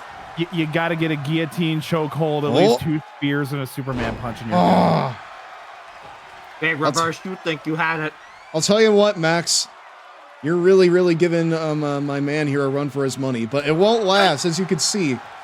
Now, watch this. What kind of move was that? Watch this face. Ah, the X Factor. That's what you're dealing with. Come on. Oh, he's gonna fly. Nice. Oh no. 1, 2. Pop up splash. Nice. Oh. Like, sorry, kid, you haven't eaten the Savannah Special yet, and I'm fixing to feed you. Another one! Oh, wait. Wait, no! Ooh! What the heck? That was like a twisting, like, arm drag, some weird maneuver. That was nice. That's something new to the arsenal that I've never seen from Gira. That's crazy. And we got color already. All right, here we go. Leg sweep. Ooh! I just love how you're adding sound effects. It's so good. I can't lose. I gotta win for a shoot. I gotta throw this company into fucking disarray. And I win as a shoot. Get the fuck. Oh, deadlifting Gira. You know what's crazy? Commentary aside. Oh shit. No, please. Nice. Match aside, one time I did a deadlift powerbomb in an actual match, and I got told to not do that anymore. Why not? Hey, don't fucking do that. Because I'm one of the smallest guys in the show, and it apparently kills the legitimacy when bigger guys do it. That makes sense. I didn't think so, because like it's still. I wouldn't think it's so. still impressive when a big guy does it on another big guy. Like I didn't do it. Oh, you're done. Oh no! Here we go. 1, 2, no! There you go. Yes, the dream's still alive. Let's go. The dream is still alive. Get fucked. Snuck it on you. Get fucked. Almost snuck it. Gira, just get him in position for the fucking move. There you go. He's in position. Get up there. Yes. We got the move that everyone's here to see. To see. No, please. No, not after that roll up. Not after that Come close on. fall. With the stiff elbows. Not after the close fall. Not It's after time. the close fall. You can't do this. Here it is. The Savannah Special! He's down and out in the middle of the ring. 1, 2. No. You what? I'm sorry, excuse me? You what, mate? You what? No. Oh. Big collision. Big collision. It's an indie match. We need to have one more false suit. Yeah, exactly. No. You want to see why they call you better reverse this. the Gumbo Buster? You better fucking reverse this, bud. No! No!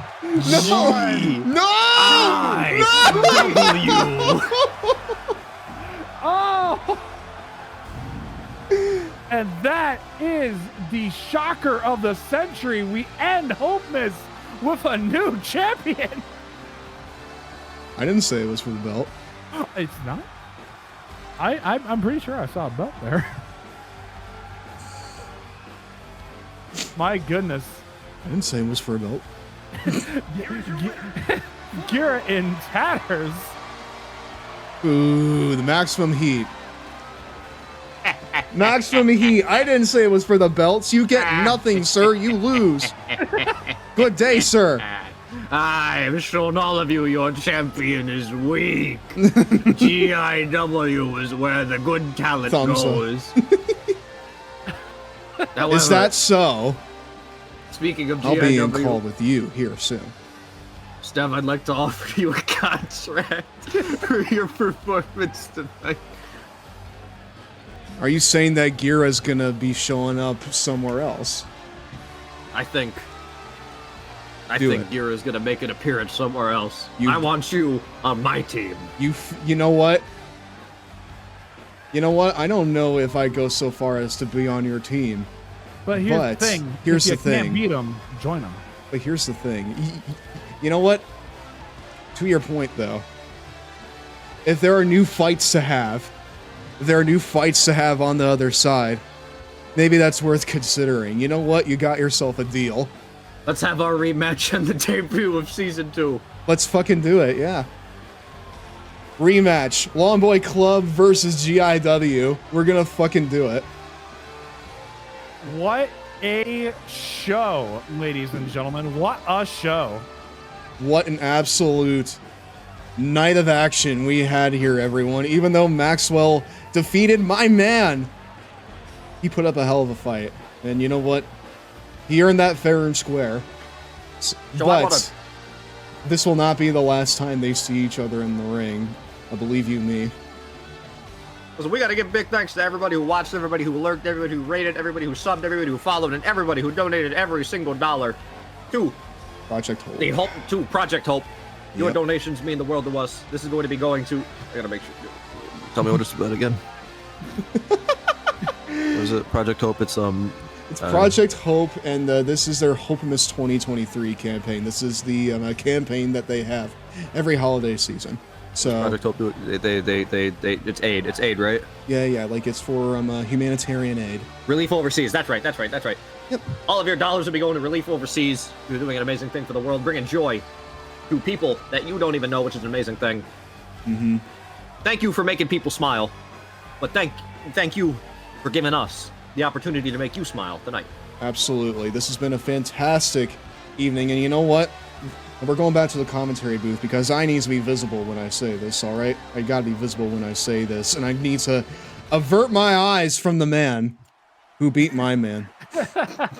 And thank you all so much. This was absolutely a wonderful night, all of you. Thank you all so much. The audience behind me, the audience in chat, my commentary team, everybody in the locker room, everybody. Thank you all so much. Incredible, yes. And you know what? From all of us here at the Longboy Club, my name is the Giraffe Estev. These have been Maxwell Flyweights, and that there has been Creep Show. And we are going to wrap up tonight's show here, and I'm going to get to the raffle drawings, which are closing here in just a second. I'm going to close them here in just a second. This is last call. If you want to be... Rather, if you want to have a chance. My name is the Homunculus. I am important and should be included too. You know what? Thank you too, Homunculus. Well, yeah. We are gonna do the raffle drawings. This is last call. Last call to fucking get your raffle tickets in. They are $5 a piece, and every $5 will be going towards Project Hope as they provide medical relief to the people who need it most.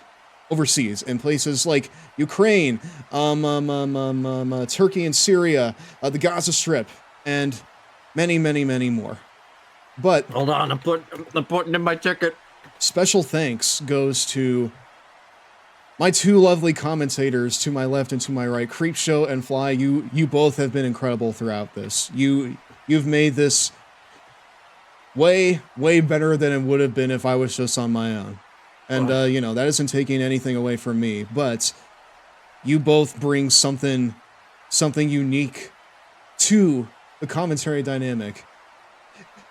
And plus, you're just really fun to have around, too. So thank you very much, Steph. But don't count yourself out either. You've been an amazing host and equally amazing on commentary. Oh, thank you. And thank you for your $5 donation, too. It was genuinely a wonderful time. Thank you so much for having me on. And really, you are a great commentator. You really are. Aw, thank you. I appreciate it. Aw, that makes me warmer than my sweater here. She was talking to me. I'm just kidding.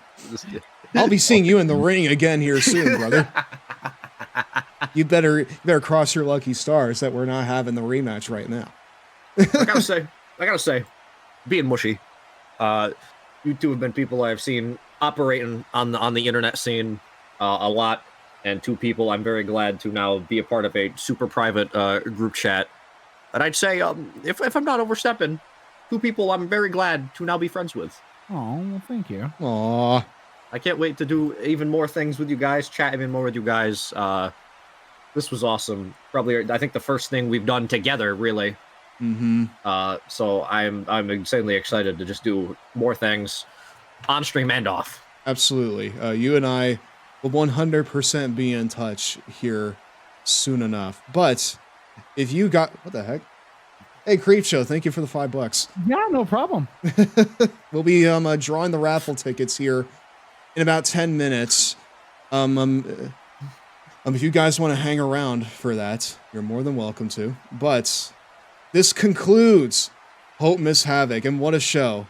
I'm really, really happy that everyone here enjoyed that. That was my first time doing anything like that, and you know what? I'd say that it turned out fantastic. I'd say it turned out fantastic.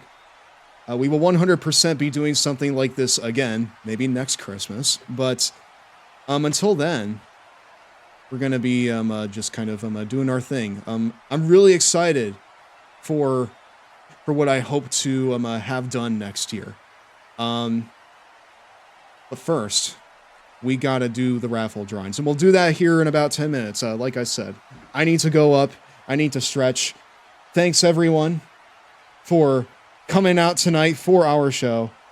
And, yeah, I need to switch things around here a little bit, but don't go anywhere. We'll be back here in a few minutes. I'm actually going to be going offline here for like 5 minutes. So, yeah, don't go anywhere. We'll be back here shortly to wrap up Hopemas. After these messages. See you all in a few.